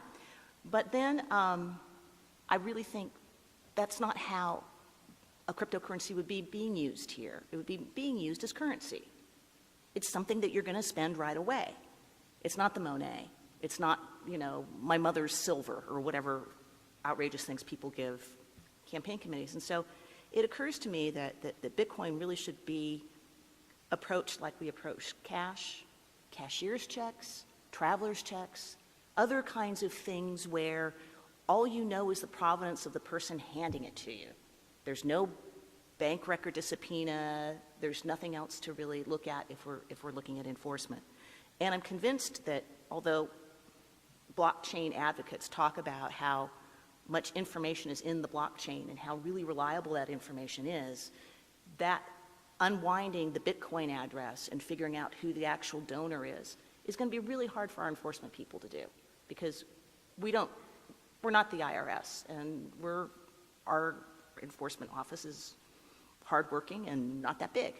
And I would hate to put them in a position where we're looking at trying to find, expensive vendors that go out and do this and really getting wrapped around an axle, because that's not really the way we work. And so I guess, right now I'm thinking that treating it like cash is probably the sensible way to go. And, if things change in the next 5 years, we can revisit it. But that's my sense, and I'd like your comment on that.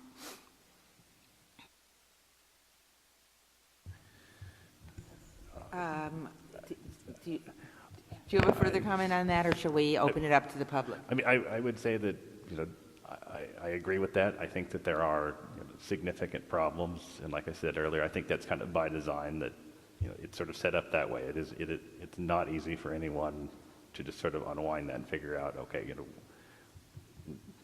where did this ultimately come from, because of the way the transactions are recorded. The transactions themselves are only identified with sort of this alphanumeric signature, and I think it's 32 characters, and that doesn't really provide anything that's meaningful. So. Are there any other commission or comments? I just wanted to speak to the issue of it, analogizing it to cryptocurrency, Bitcoin or otherwise, to cash. In the context of cash, for example, if you're at an event and you determine, you forgot your credit card, your checkbook, whatever, to give cash, I mean, typically, as I recall, there's an envelope, and you fill out certain information on the envelope, and then you leave it with the good staff person to the candidate. At least there is an identification process. It's part of the protocol. But if something arrives in your Bitcoin or whatever your cryptocurrency happens to be in your wallet, that's completely untraceable with respect to the actual identity of the individual. So I also thought that it might be analogous to cash, but at least in that one respect, it's not as tangible and as identifiable as cash. Another example would be you leave it off in a campaign office or in some other way.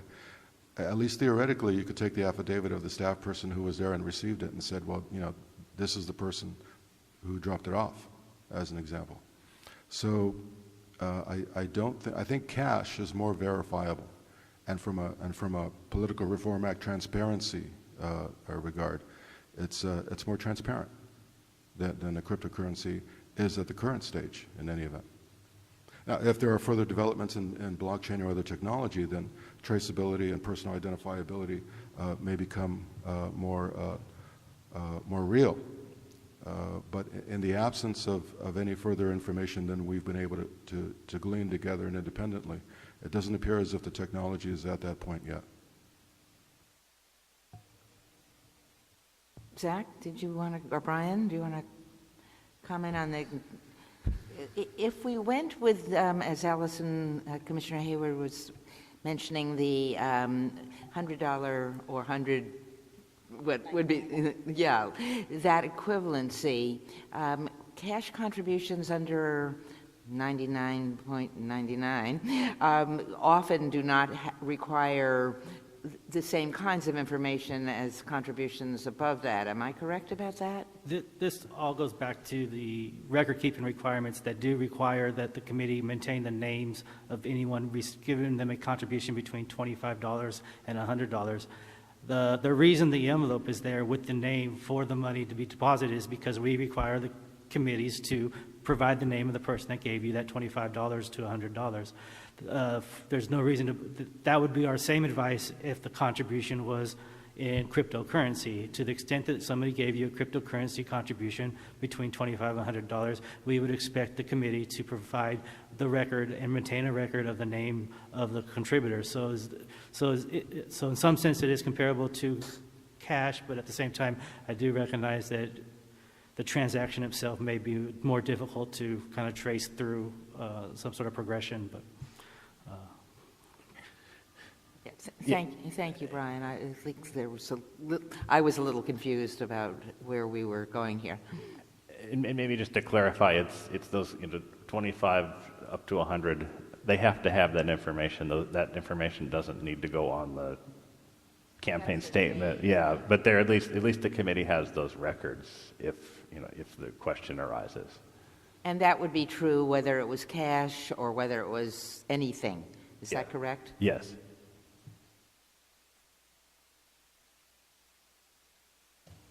Commissioner Hatch. Thank you, Madam Chair. I think that this doesn't fit very neatly in the category of cash, because if I hand you a stack of $1 bills and it adds up to $99, it's going to be $99 tomorrow and it's going to be $99 next week. But with the Bitcoin, it may be over the limit by the time the candidate receives it. And we have no traceability. We don't know who to give it back to in many cases because it can be completely anonymous. This is a system that was designed to hide the source of the money. So why would we want to get into this? Leave it to the legislature. If they want to make this okay, then let them make it okay. I myself had asked for the addition of option 1, which is to treat it in effect just like traveler's checks and cashier's checks, not allowed. Isn't that correct? Traveler's checks and cashier's checks are allowed up to $99, right? Yeah, that would be the same as cash. Well, then I would treat it even worse. It's not allowable, just like North Carolina. Let me just ask if someone gave a contribution in stocks, which may become more or less within every day. The fluctuation in the stock market is these days astonishing. Would that not be similar to the Bitcoin potential? Yeah, I think it presents sort of the same issue. It's just not as volatile.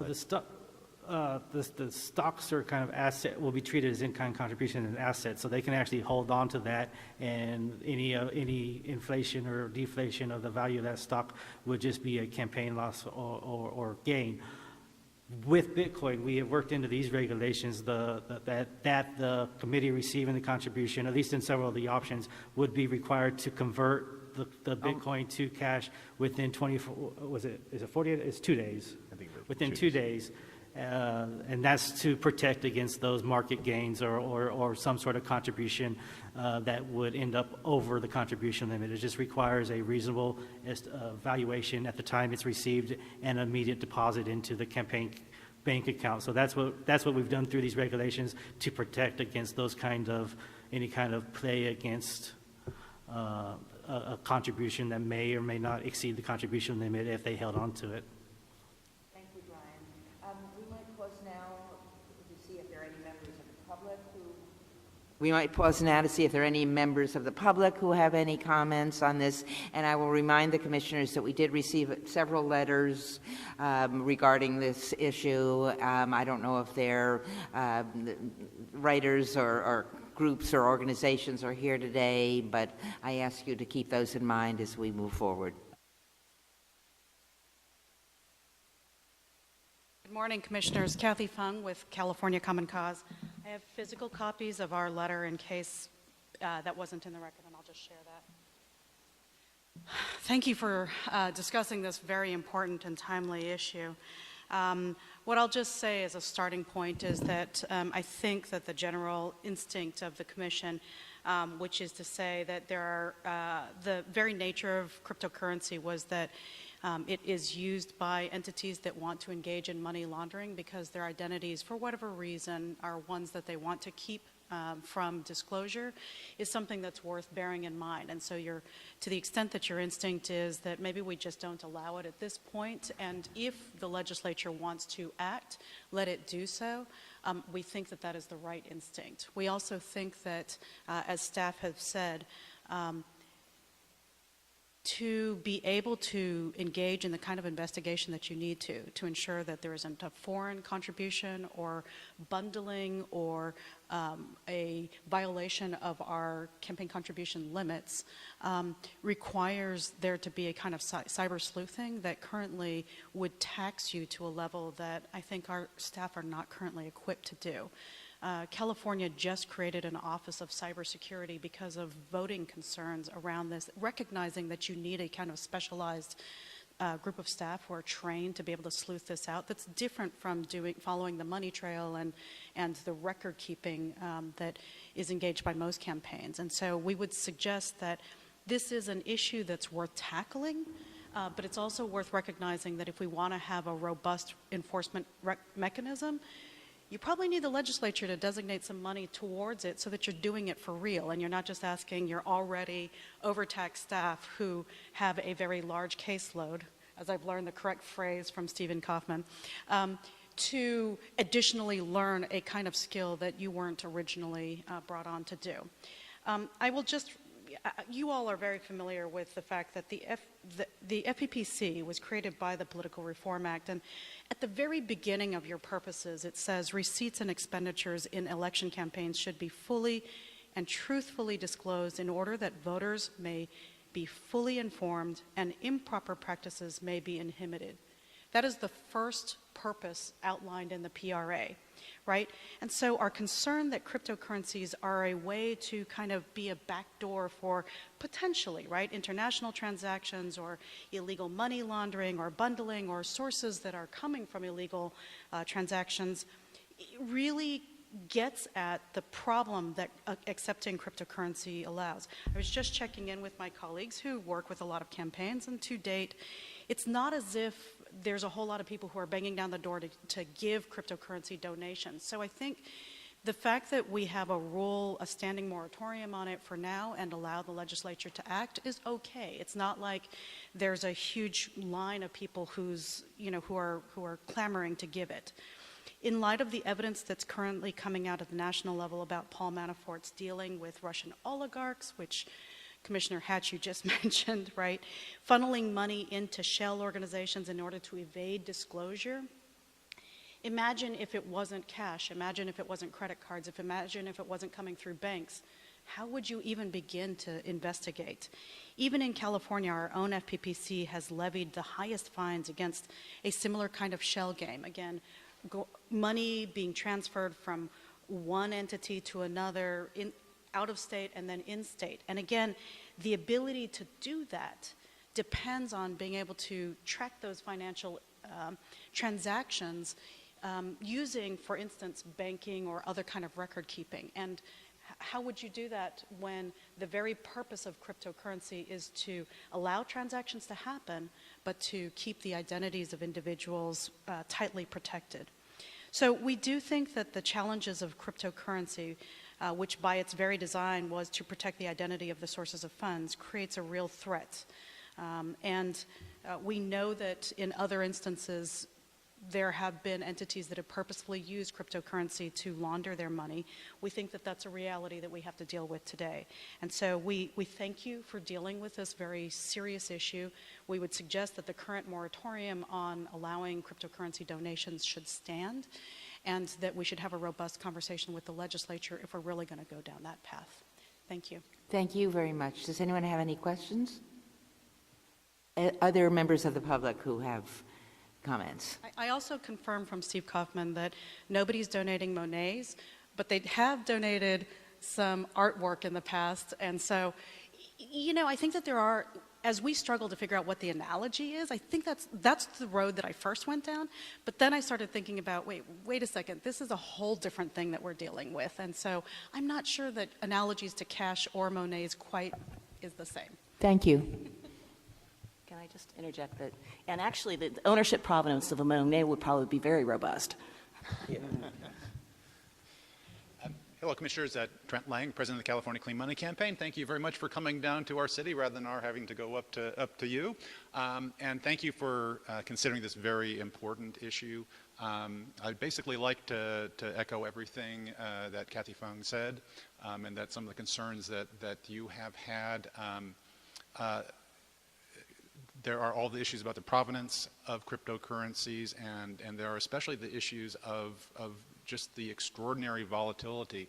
Some of the smaller ones are absolutely subject to extraordinary volatility. So options 2 and 3, where they'd have to be immediately converted to cash, might have some appeal, but even in the course of a day, they can move very, very large percentage points, and absolutely could be some of the smaller ones by actors that want to get around limits by making those sort of changes. So we would definitely also strongly urge you to choose option 1. And if it does need to be considered as the developments of these happen in the future, this would be a good place for the legislature to weigh in. But right now, we just don't think it's ready. So thank you. Thank you. Are there other members of the public who would like to comment on this? Seeing none, do we have a Brian? Madam Chair, I move that we adopt option 1, which is not a moratorium, but a prohibition on giving campaign contributions with cryptocurrencies. I'll second that. We have a motion and a second to approve option 1. Are there any comments or discussion?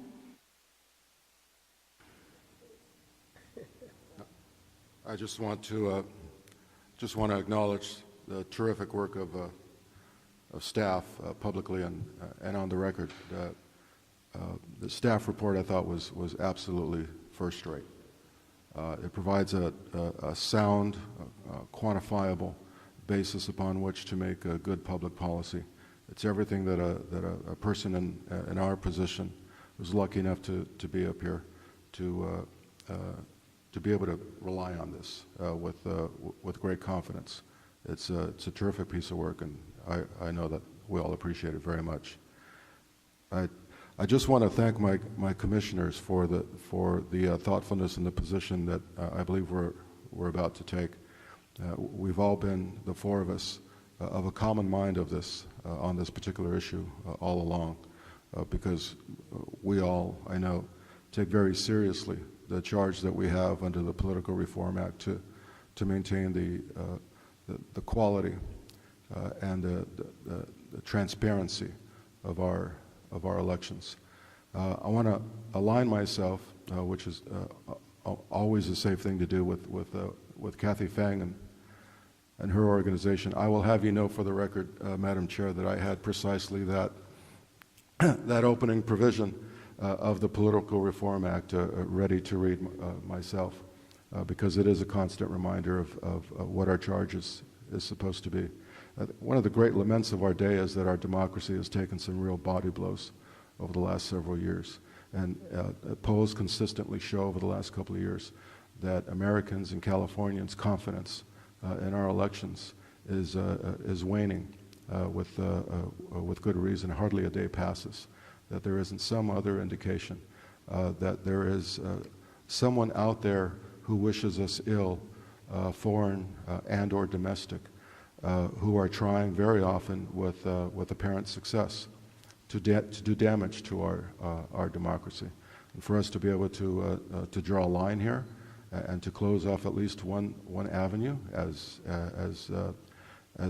modest as it might seem, is, I think, a very important thing for us to do, and to make sure that the people of the state understand that we are taking this stand. With respect to the, and Trent Lang mentioned this, with respect to the having a tight window on the conversion to another medium. If one is to have a regime where cryptocurrencies are going to be permitted, I would agree that it's helpful to have as tight a window as possible so as to reduce the exposure to the volatility. But however, one other way in which this is not quite analogous to a typical stock consideration is that when you're dealing with a stock, particularly a publicly traded one, you're dealing with a large base of capital contributors. You're dealing with a lot of investors. With Bitcoin, you're dealing similarly, I think, with probably a significant base. And the significance of that is that the broader the base, the more difficult it is for any one person to game the system. However, of the, what is it, almost 26,000 different types of? I think there's about 2,200 as of the date the memo went out. 2,200 as of the date that you wrote that? Yes. It's probably 26,000 now. Yeah, probably. I'm about to open one myself.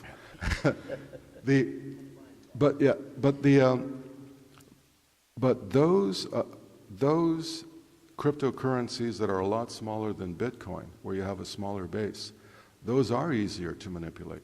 And even in a tight conversion window, one can imagine that someone who is intentionally intending to game the system will use that as a vehicle with that small base, then manipulate the fluctuations such that there is a material change in the value of the cryptocurrency, the otherwise non-traceable cryptocurrency.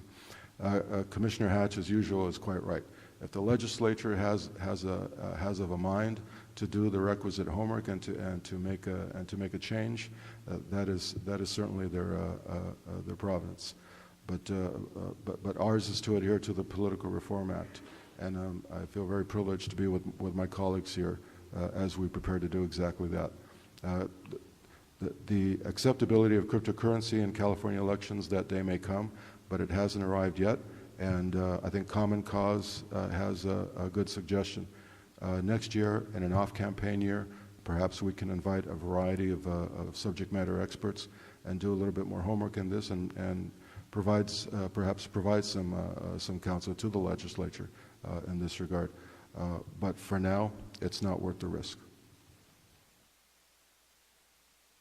Let me associate myself with everything that Frank and Brian have just said. I think in the future there may be a role for cryptocurrencies. I like California to be always looking forward, as well as maintaining our integrity as the FPPC and making sure there's a level playing field and keeping dark money out of our politics.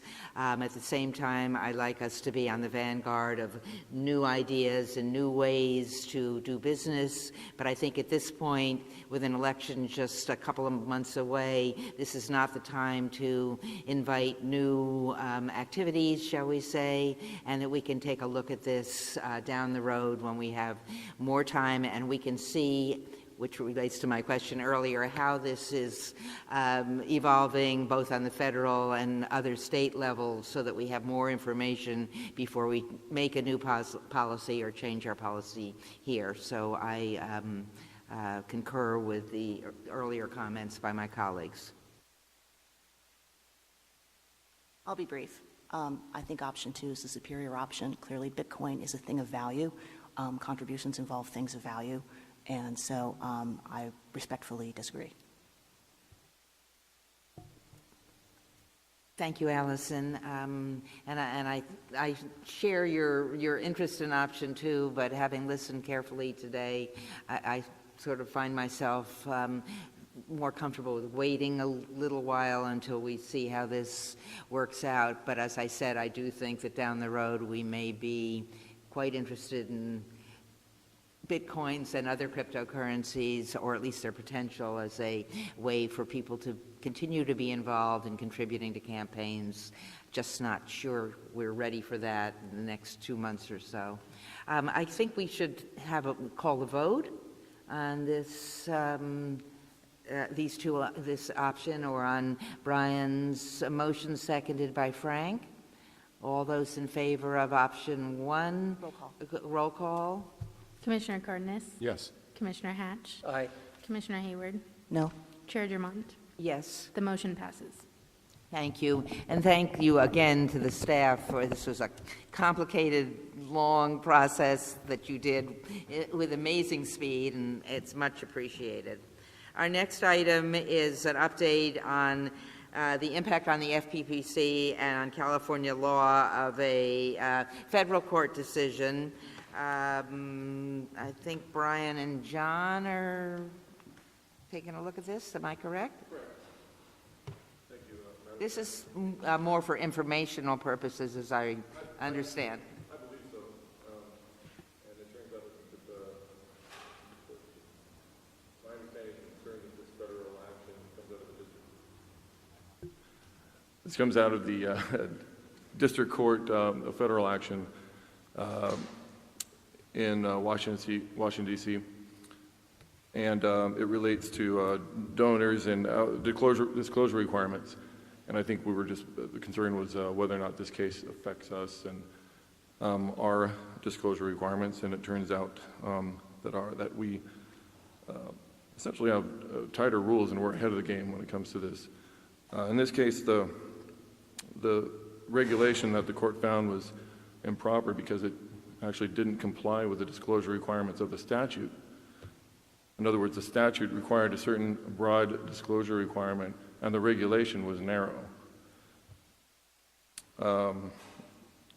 So it fixed that by invalidating the regulation, issuing an order for the FEC to reissue a regulation that complied with the statutory mandate on the proper disclosure. And we simply don't have that problem as explained in the remainder of the memo. Are there any questions? Any public comment on this? Thank you so much. I think we can move to item 44, which is, because we've missed you, Steve, is a Kaufman opinion request regarding email poll participation, which is paid for by a candidate, and whether that is or is not, and whether it should or should not be considered a mass mailing, and whether it must or not have to contain a paid for by disclaimer. We have a staff memo on that with a couple of options, and we have no doubt some public comment on it as well. So shall we proceed with that? Sure. Just to summarize the memo with the options, this is a section 84305, mass electronic mailings, which was added to the statutory scheme in 2017, so it's recent. The statute has no explicit exception for electronic, polling by electronic mail. So I suppose the question for the Commission is, should an opinion be issued on polling by mass electronic mail? That's really what it comes to. That's what the request for the opinion sort of comes down to. And we've provided as two draft responses, just on both sides of the issue, which is one, the statute is clear, there is no explicit exception, and then for other reasons that are stated in the memo, polling by electronic communication or electronic email, of course that's saying it twice, by electronic mail is prohibited. The other one would just be to allow it, stating that this wasn't the intent based on the statutory scheme as a whole for the legislature to, it was sort of, I suppose you could call it an oversight because polling by electronic mail was never intended to be prohibited. And I suppose that's more of it sort of leaks more into the policy questions, which is, I think, more appropriate for the Commission to discuss. Thank you. Are there questions or comments from the commissioners? Brian, I see you leaning towards your microphone. On this one, I think, obviously polling has been around for a long time. If you go back far enough, polling was done on the doorstep because we didn't have access to telephones. A little hard to hear you. I'm sorry. If you go back far enough, polling was done on the doorstep. We didn't have access to telephones at home. And evolution created the telephone polling, And now evolution again is bringing us to email polling, and perhaps later it'll be text polling or by Twitter. Who knows? I don't know about Twitter to speak with any authority. But my point is, it's evolving, and I have a problem with treating it as though it were subject to the mass mailing provisions. The mass mailings were born, that limit was born out of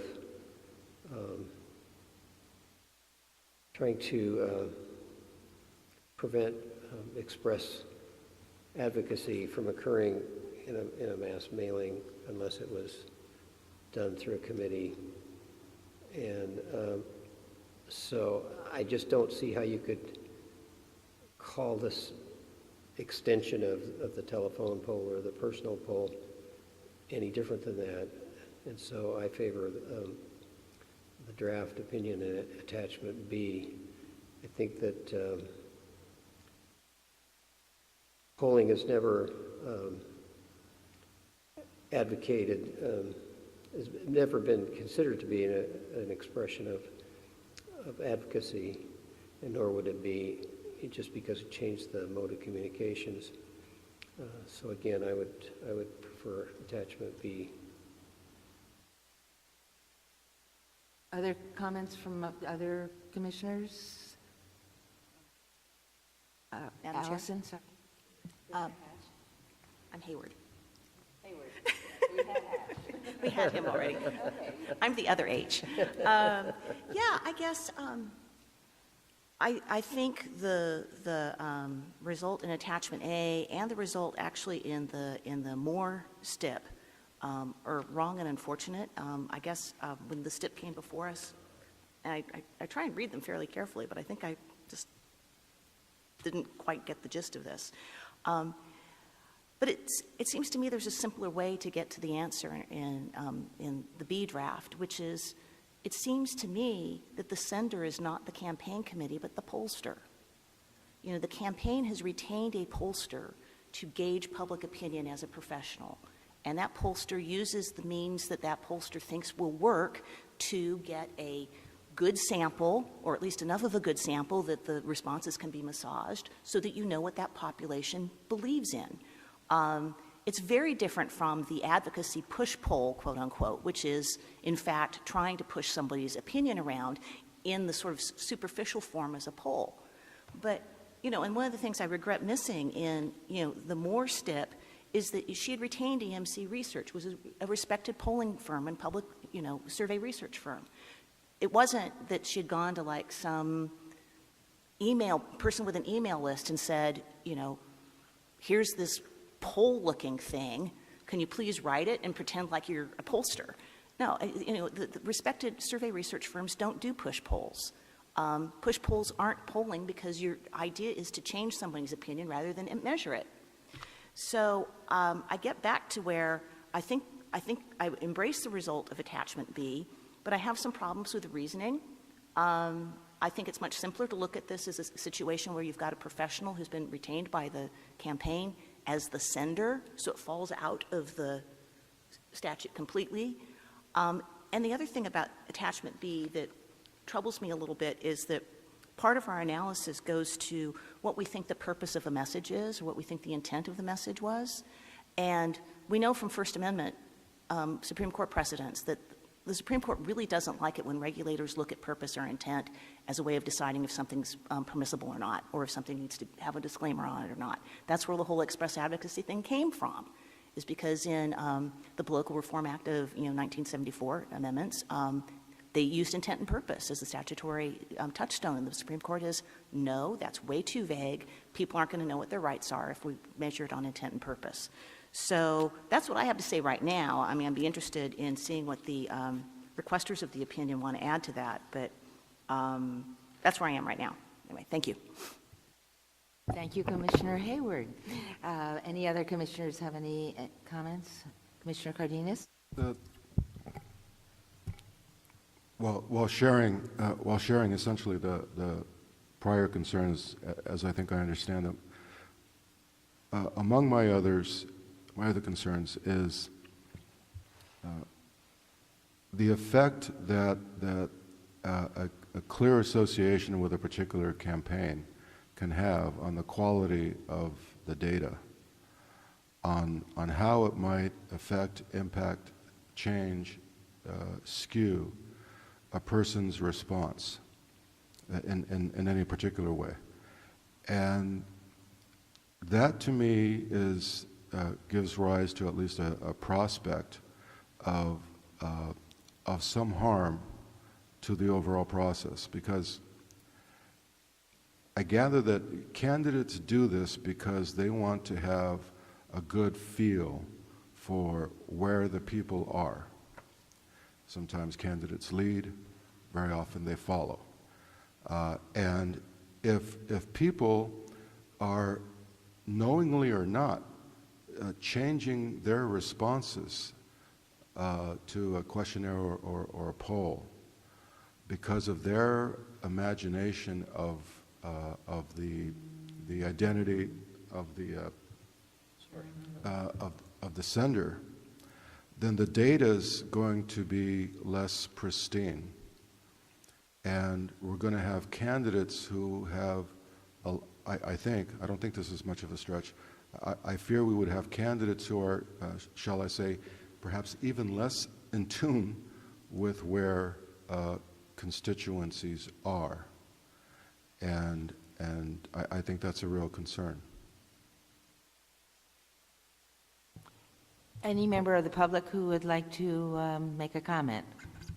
If I may, Madam Chair, I'm sorry to interrupt, but I just, Absolutely. one more thing, just because I think I missed something to properly One moment, fully Mr. Kaufman, articulate, please. fully articulate the options. There sort of is another option that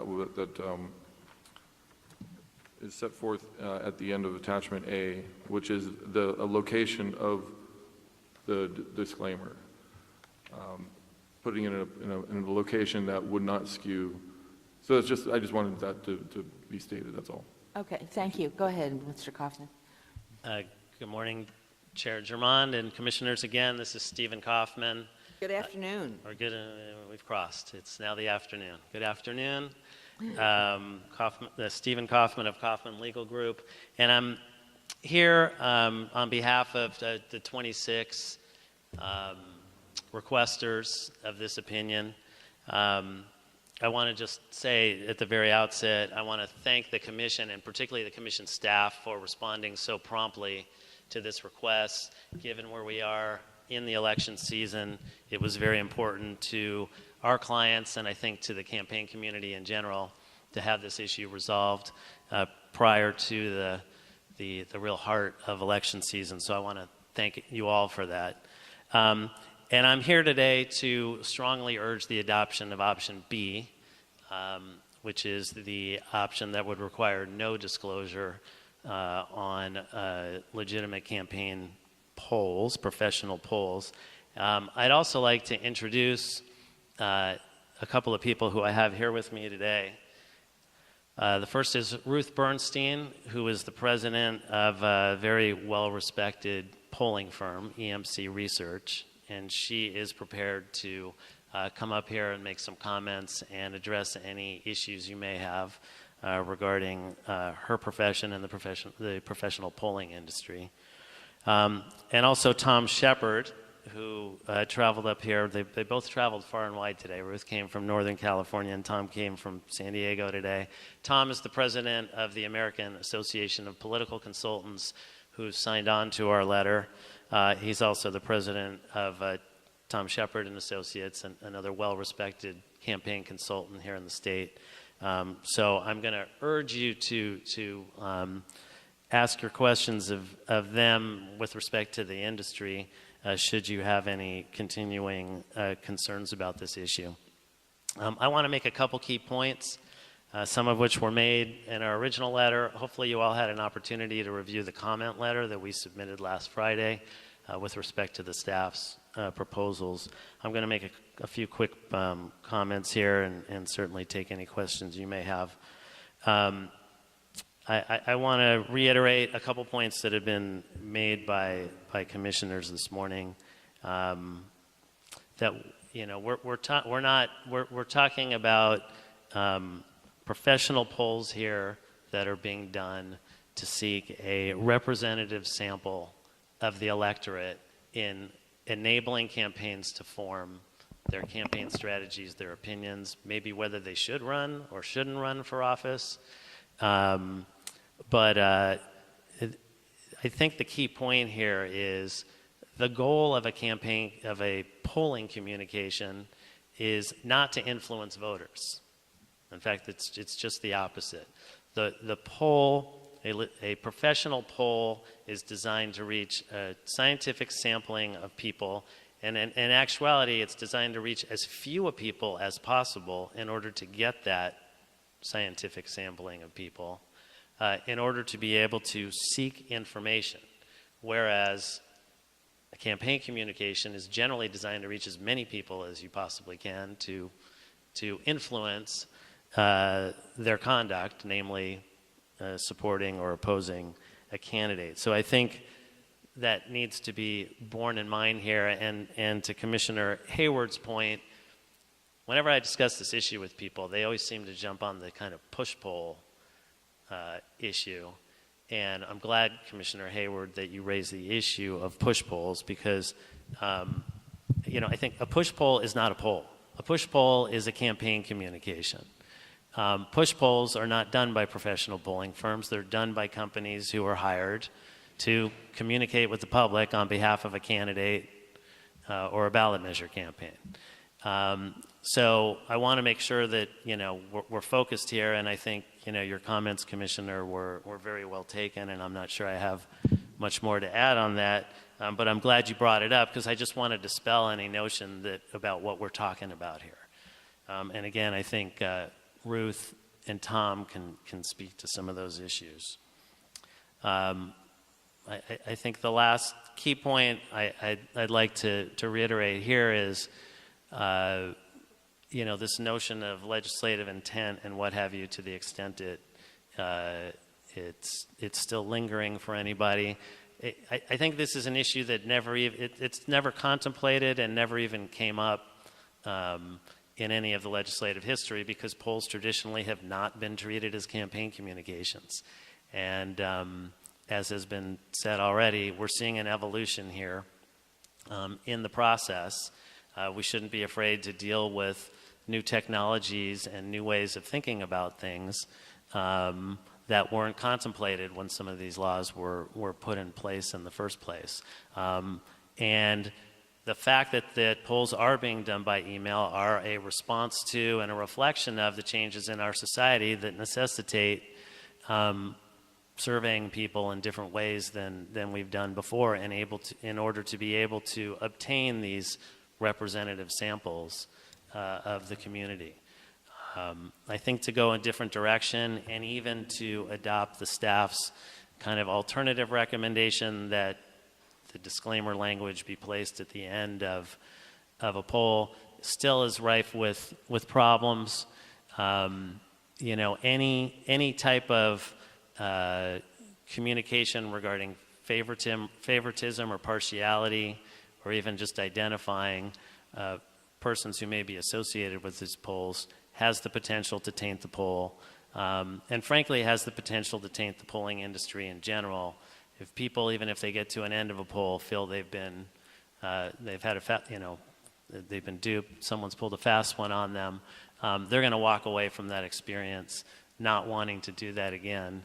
And I think it's going to create a negative effect on the polling industry generally. So we strongly urge you to adopt option B.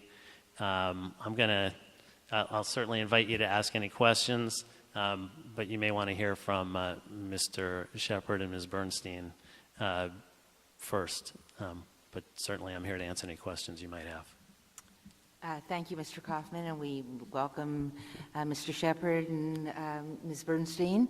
I don't know if commissioners have any questions. We may be at a point where one could take yes for an answer, having heard the commissioners' responses, but we can. We're always open to any questions any commissioners may have. Okay. Thank you. Hi, I'm Ruth Bernstein. I'm President and CEO of EMC Research. We've been in business polling here in California for, I'm trying to get this at the right height because I'm shorter than everybody's spoken before. We've been polling here in California for 30 years. I've been in this business. I've been a pollster for 24 years. So I'm happy to explain anything about the polling industry that I can to you. I just want to make a couple of points and then I can answer questions. And like you said, I definitely want to have the option to take yes for an answer, but I want to make sure we cover a couple of points. And thank you especially for hearing this quickly. As you know, we're in the middle of campaign season. We actually have polls that are waiting for an answer from you to move today. You know, as pollsters, we really do play a very clear and critical role in campaigns in providing research. In fact, we're frequently telling our clients, this isn't communication. When we communicate with 400 people, that's not communication, it's research.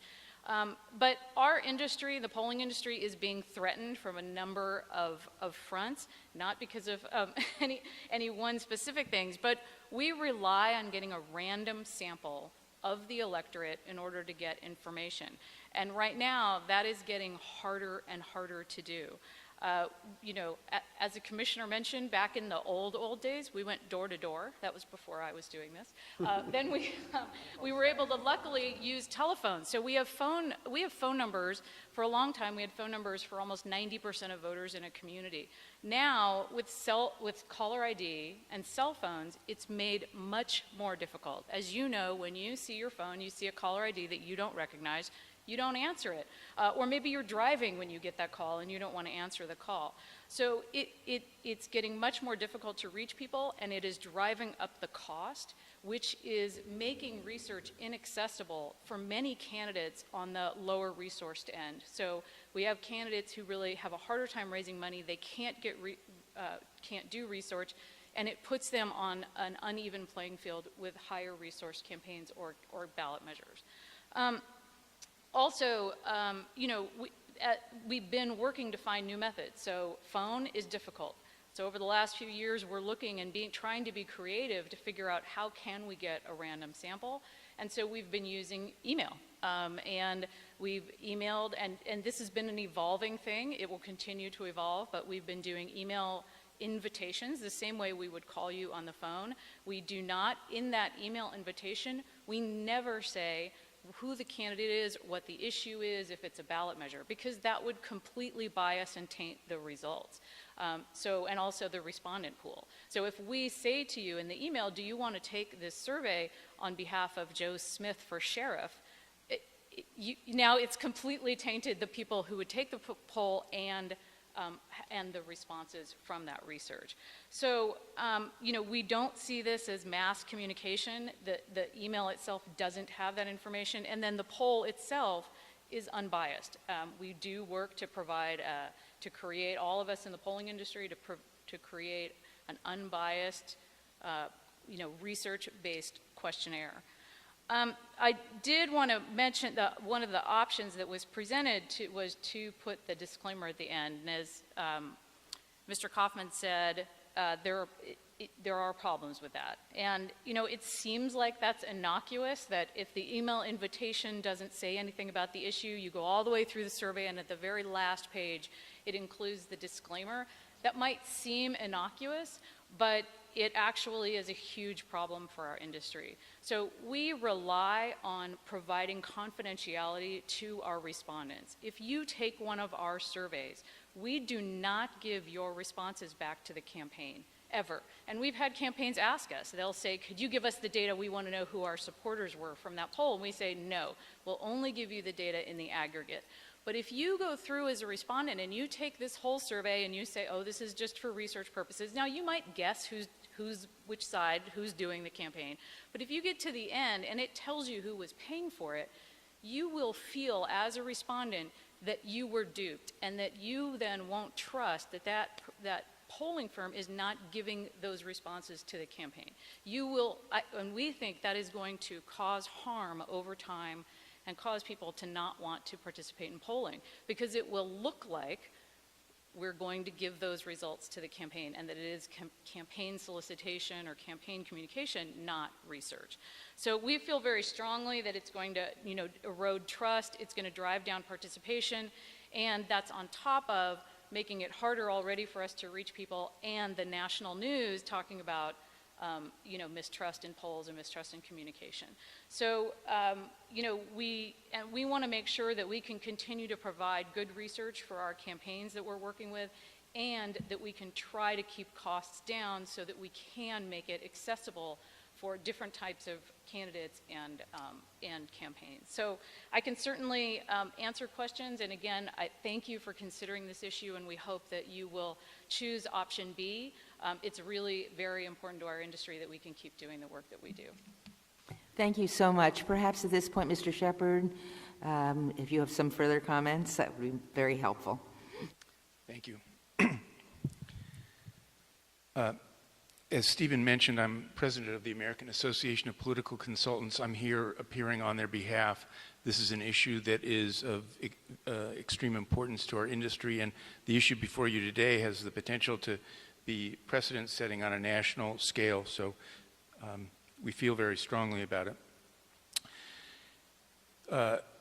Public opinion research is critical to the feedback loop that enables elected officials and candidates to understand and respond to the concerns of their constituents.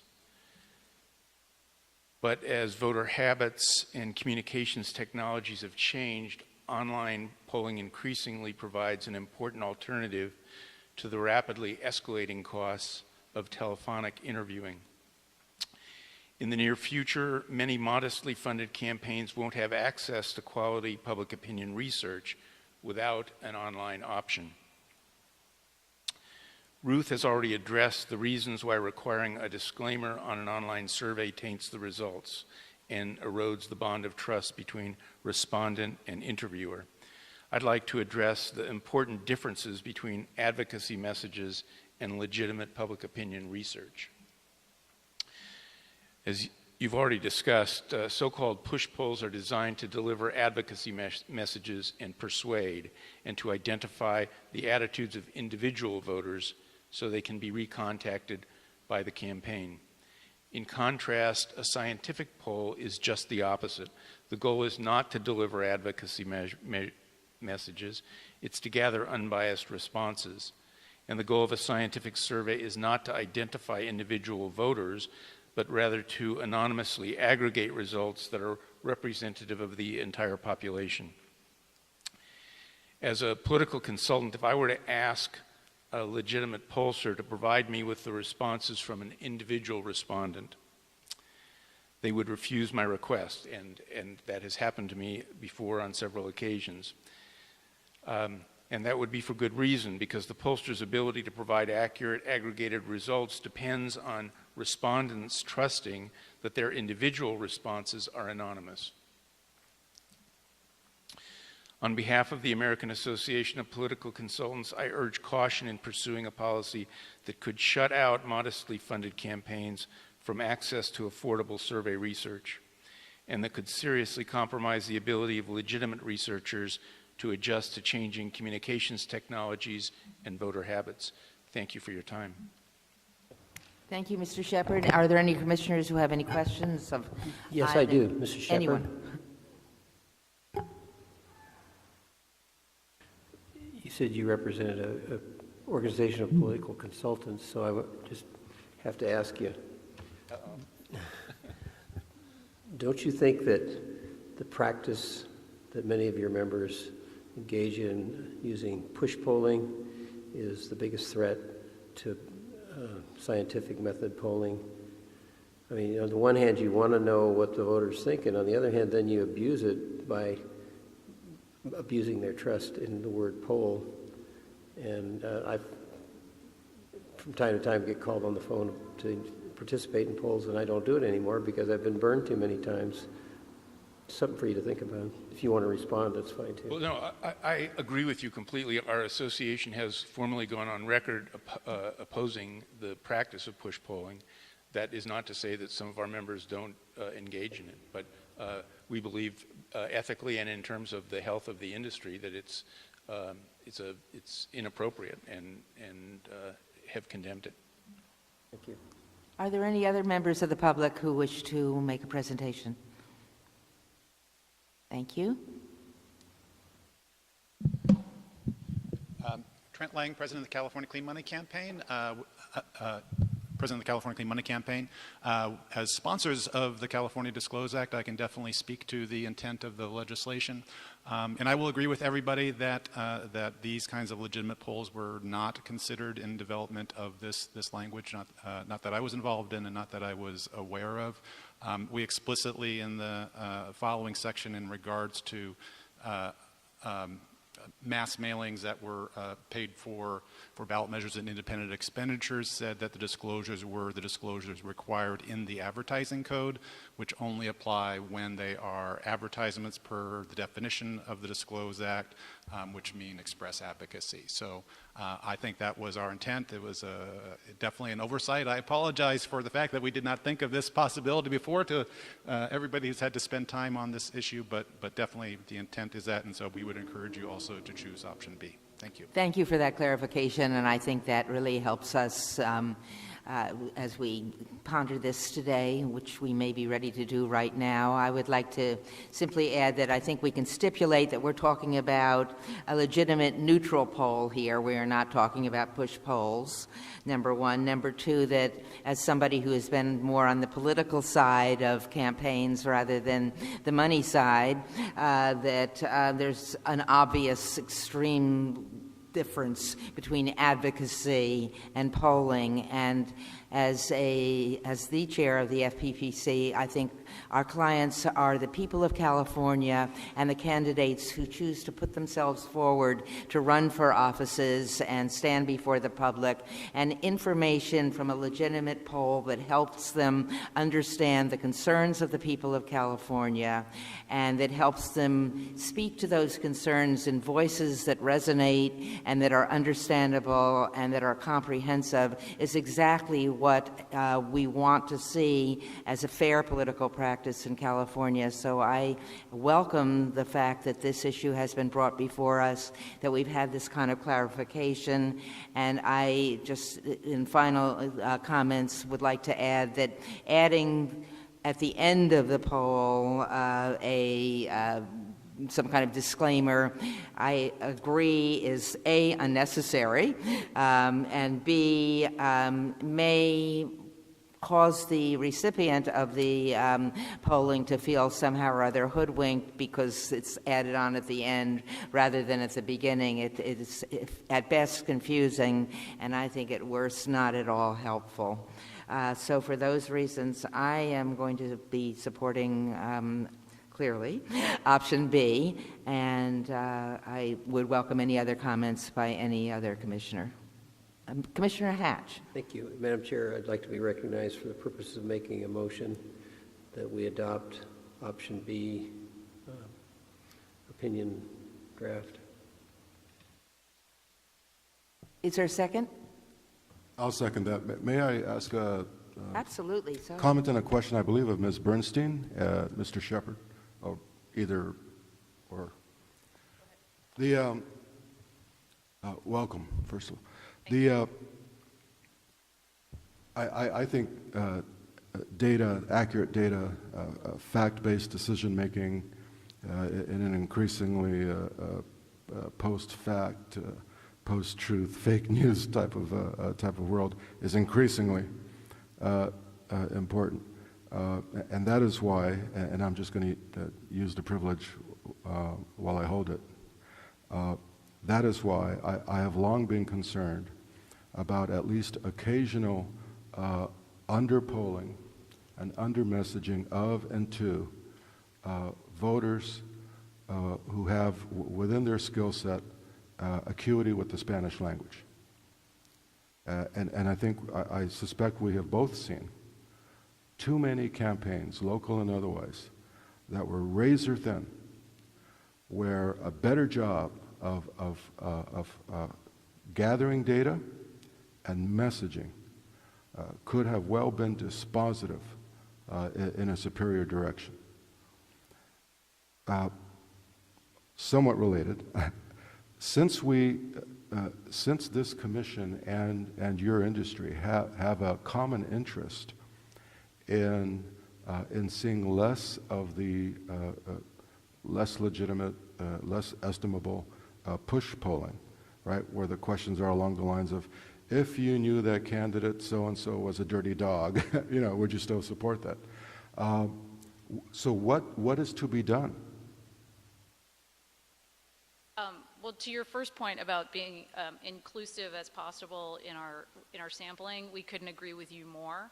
Our firm takes quality control and representative samples very seriously, and one of the first things we do is look at a community and say, what is the demographics of this population, and how can we do our best to get be as inclusive as possible. So including Spanish language interviewing, Chinese, Vietnamese, depending on the community, and that we do that. We've been doing it for years.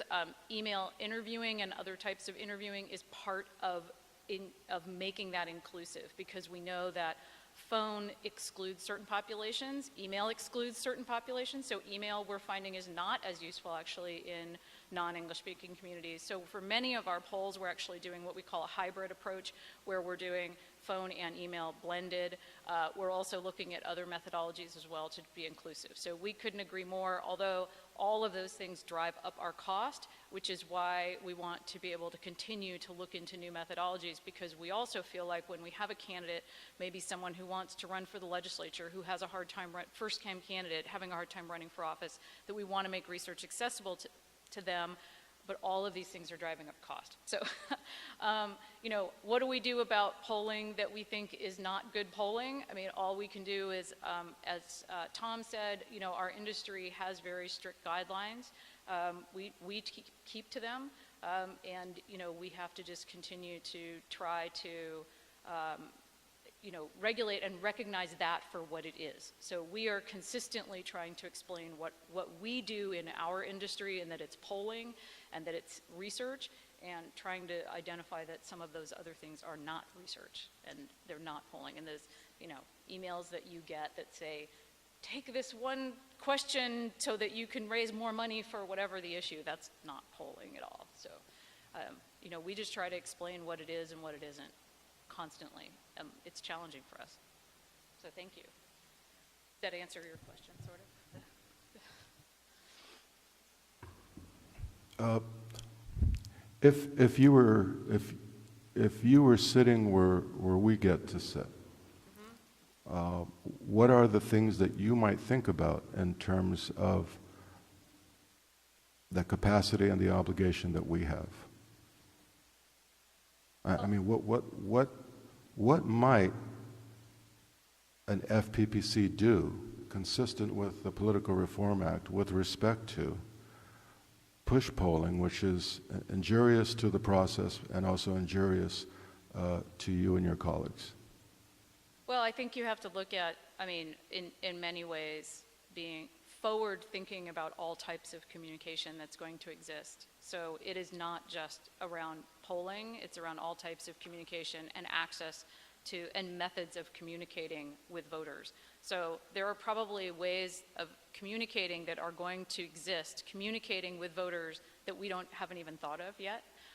And so being proactive and thinking about creating regulations that are not just putting in place every one, like just email or just sent, but actually thinking about what are the challenges that we're actually trying to, what is the goal, what are we trying to do, and how do we put in legislation or rules that address the goals and not necessarily the methods, because the methods are going to be rapidly changing. So, and if there are certain types of communication or wording, because then that would again be a regulation, but it wouldn't necessarily be about polling only, it would also be about all kinds of communication with voters. So what I'm hearing is, if we were to in the future look towards some sorts of regulations, it would be more around the content rather than the methodology? Is that what you're saying? Potentially, although I'd want to be very careful about making sure that you're including the industry. If you're talking about polling specifically, there's communication, there's polling, that you're making sure you're including the industry in those conversations. Because So there's a a lot mass of me- misunderstanding about what is a push-poll question or things. Got it. And of course, being cognizant of free speech at the same time, but figuring out what a mass mailing or a mass something is has more to do with the content than with whether, if it's a poll that's not a mass mailing, it's a different entity. Correct. Is that correct? Yeah, and also And if in it's a terms push of- poll, it's Right. it's more of a Right, mass but you mailing. have to have a definition of what you mean by push poll. Is it a question that you just, that it's the wording, or is it the whole instrument and how it's being used, or how the communication method? Got it. Thank you very much. Thank you. Any further questions? Are we ready for a motion? We already have. I made a motion, and Frank or somebody seconded it. And there's my daughter, forgive me. So moms always pick up the phone when their children call. It's a rule, a regulation, and it's enforceable. So forgive me for that interruption. All those in favor, Sasha, will you call the roll? Commissioner Cardenas? Yes. Commissioner Hatch? Aye. Commissioner Hayward? I join in the result on attachment B, though I have quibbles with the way we got there. Yes. Chair Drummond? Aye. The motion passes. Thank you. We are now ready for our committee updates. I believe Law and Policy did not meet this month, although I may be incorrect. Law and Policy did not meet. I was distracted by Commissioner Hayward's comments. I, for one, would feel very comfortable if you would get with council and get them to perhaps clean up some of the justification in that. In other words, rewrite that option 2, or excuse me, B, if you want to consult with them aside. I'm not saying it has. Sorry.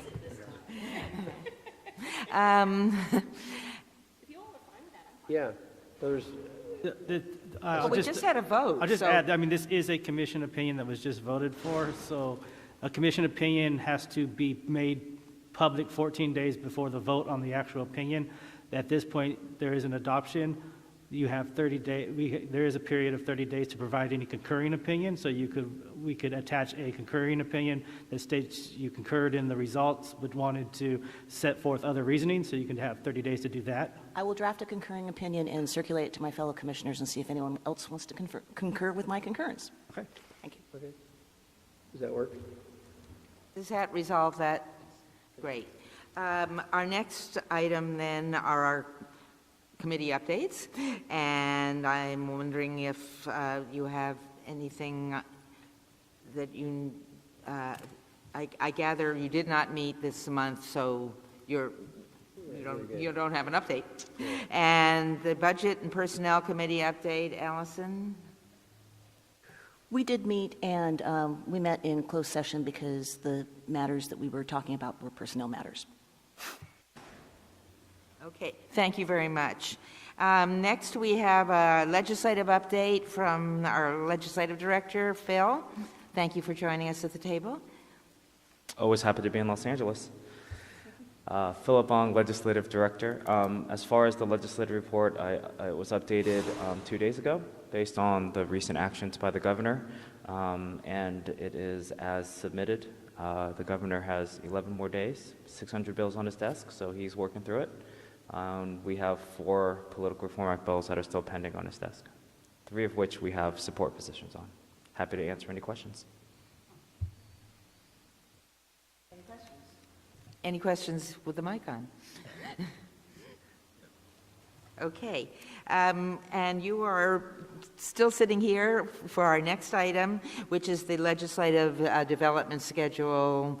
And Larissa, I know the two of you have been working on that together or considering that together. And Brian, I'm sure you are on top of this as you're on top of everything. So shall we see if there are any comments on what this process is or any questions regarding it from any of the commissioners? I reviewed the, I guess you call it a timeline, and I think it works. And I think I'm kind of excited about this because this is probably the first time in a long time that commission staff has given an opportunity to tell us what needs to be done in this arena. And so I'm excited to see it play out. Excellent. Are there any members of the public who have any comments regarding the development of our legislation for the upcoming 2019-2020 cycle, which, believe it or not, is almost here? Oh my gosh. Okay. Any further comments? No, Commissioner Hatch, did you want us to formally adopt this with a vote? Yes, I think it'd be appropriate. I'll move adoption then. Second. Sasha? Commissioner Cardenas? Yes. Commissioner Hatch? Aye. Commissioner Hayward? Yes. Chair Drummond? Yes. The motion passes. Thank you, and thank you, Phil. Our next item are advice letters for both reporting and reviewing. Of course, commissioners can withdraw any that are provided. We have them in our rather large booklets here. I'm sure everyone has had a chance to take a look. Does any of the commissioners have any questions regarding any of them? Just had a comment. I read through every one of them. I couldn't find a single thing to pick on this time. I apologize. I'll do better next time. Herb Wesson would be so proud of you. Do any other commissioners have anything to... I join in my colleagues' comments. I read them all and couldn't find anything to pick on either. Okay, so that we will just move forward on these, and now we are now ready for the executive staff reports, which are in your packet from the Enforcement Division, the Legal Division, and the External Affairs Departments. Why don't we start with the Enforcement Division? Do you want to make any comments on your report? I did just want to make one comment, but it's not actually on my report. It's on the legal division. I just wanted to bring attention to page 8 of the staff report, where the City of Fountain Valley probable cause was mistakenly reported as there was no probable cause conference heard. It was on the papers, and that was incorrect. There was a contested probable cause hearing and then a finding of probable cause. So I just wanted to let you know they did appear. Okay, So we could move that in our minds to the... Sure. The group above it. So, and there was the finding that the campaign expenses, mass mailings were sent. Thank you. My Thank you. compliments, excuse me, I'm sorry. Brian? My compliments on shaping up the reporting. It is getting better detail, and it's more informative, and I thank you for it.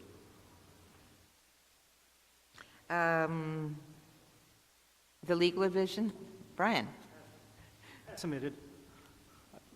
Any questions about that report? External Affairs? Larissa, somebody? Anybody have any questions? It has been submitted, but if there are any questions, I'm sure Larissa can handle it for us, but I think that the reports stand as submitted. Our next item is our opportunity as commissioners to make comments and potentially propose future agenda items. If any commissioner would like to do that at this point.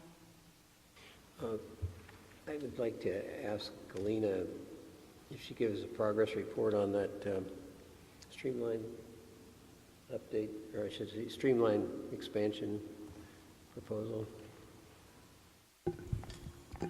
The report would be that since the task force was working on it, we're not presenting anything in final version until they come back with their recommendations. Okay, so we're basically January then. Mm-hmm. Okay, thank you. Unfortunately, it won't be in time for the election like we had hoped. Yeah.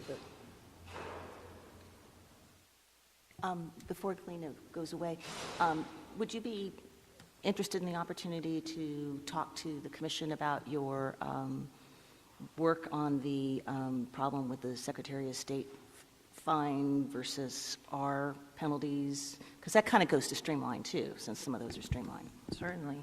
So a couple of ways this issue has come up. So basically the issue is that the Secretary of State's office used to either waive fines or cap them, or if there was an enforcement action from the FPPC, then they would waive whatever their fine would be for the filing, because part of the statute says that theirs has no limit, so it accumulates $10 per day forever.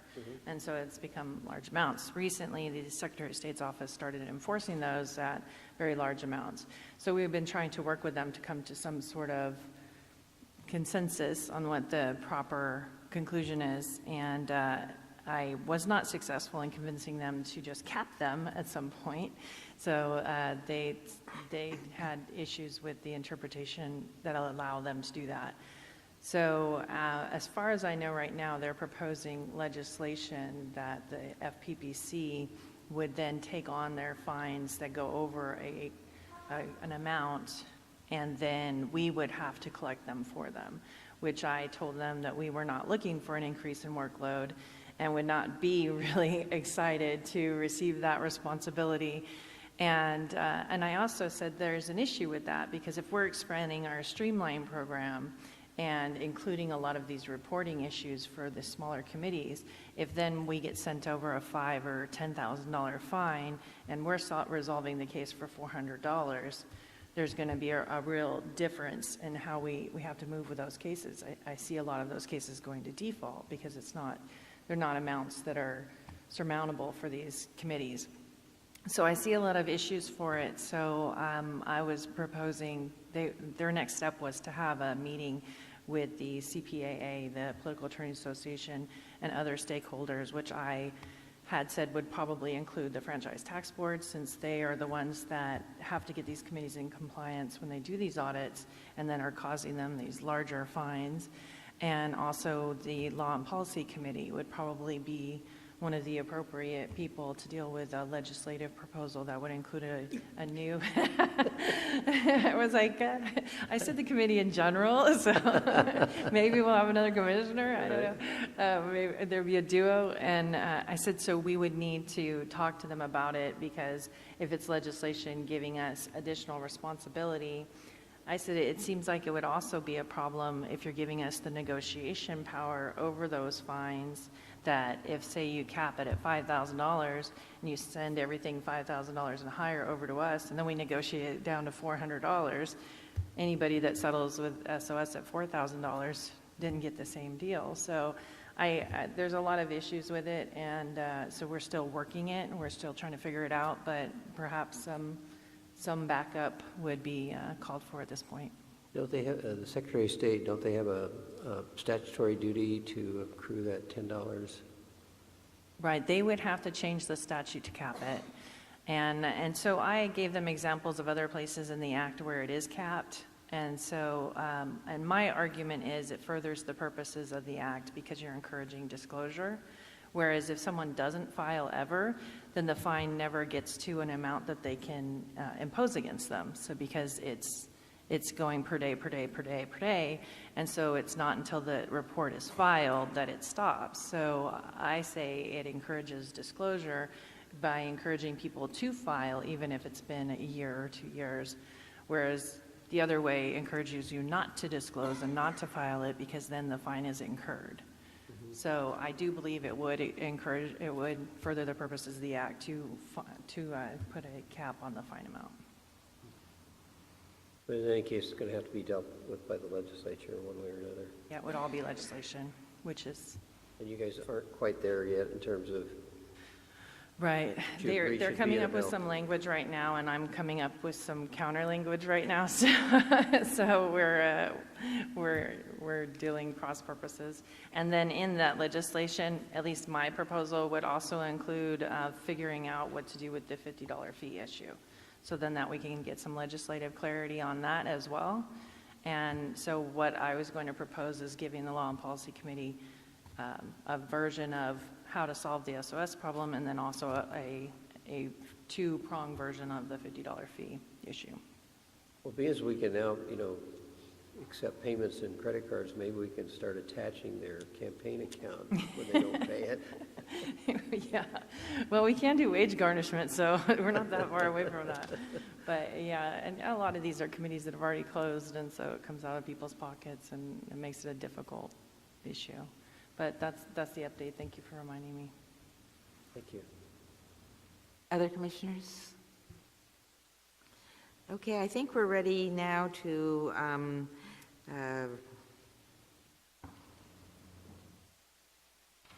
go on to the closed session, but before we go into the closed session, are there any public comments on any items in the closed session? Thank you. Galina, you have a comment on one of the items we're going to be taking up? Certainly. Item number 51, we generally give a short minute presentation regarding what you're going into closed session to do, and then you have the opportunity to ask the case attorney, Michael Hamilton, any questions that you might have before you go into closed session to deliberate. Michael? Good afternoon. As Galina said, my name is Michael Hamilton. I was the attorney assigned to this matter. We first brought this matter to you in February of 2018, requesting that it be assigned for hearing to an ALJ to make a finding of fact, law, and penalty. Then on May 29th, this matter was heard before the Honorable Aaron Koch Goodman. Mr. Sandoval appeared representing himself. And then on July 9th, the Honorable Judge Koch Goodman issued a finding of fact and law, which found that Mr. Sandoval was liable for all of the counts alleged in the accusation. As part of our hearing brief, we submitted comps that ranged from a penalty of $1,500 to $2,500 as guidance for the judge, and we request that the Commission adopt the ALJ's recommendation in full. And I'd be happy to answer any questions. We will be going into closed session to discuss these further, but are there any comments right now that are appropriate?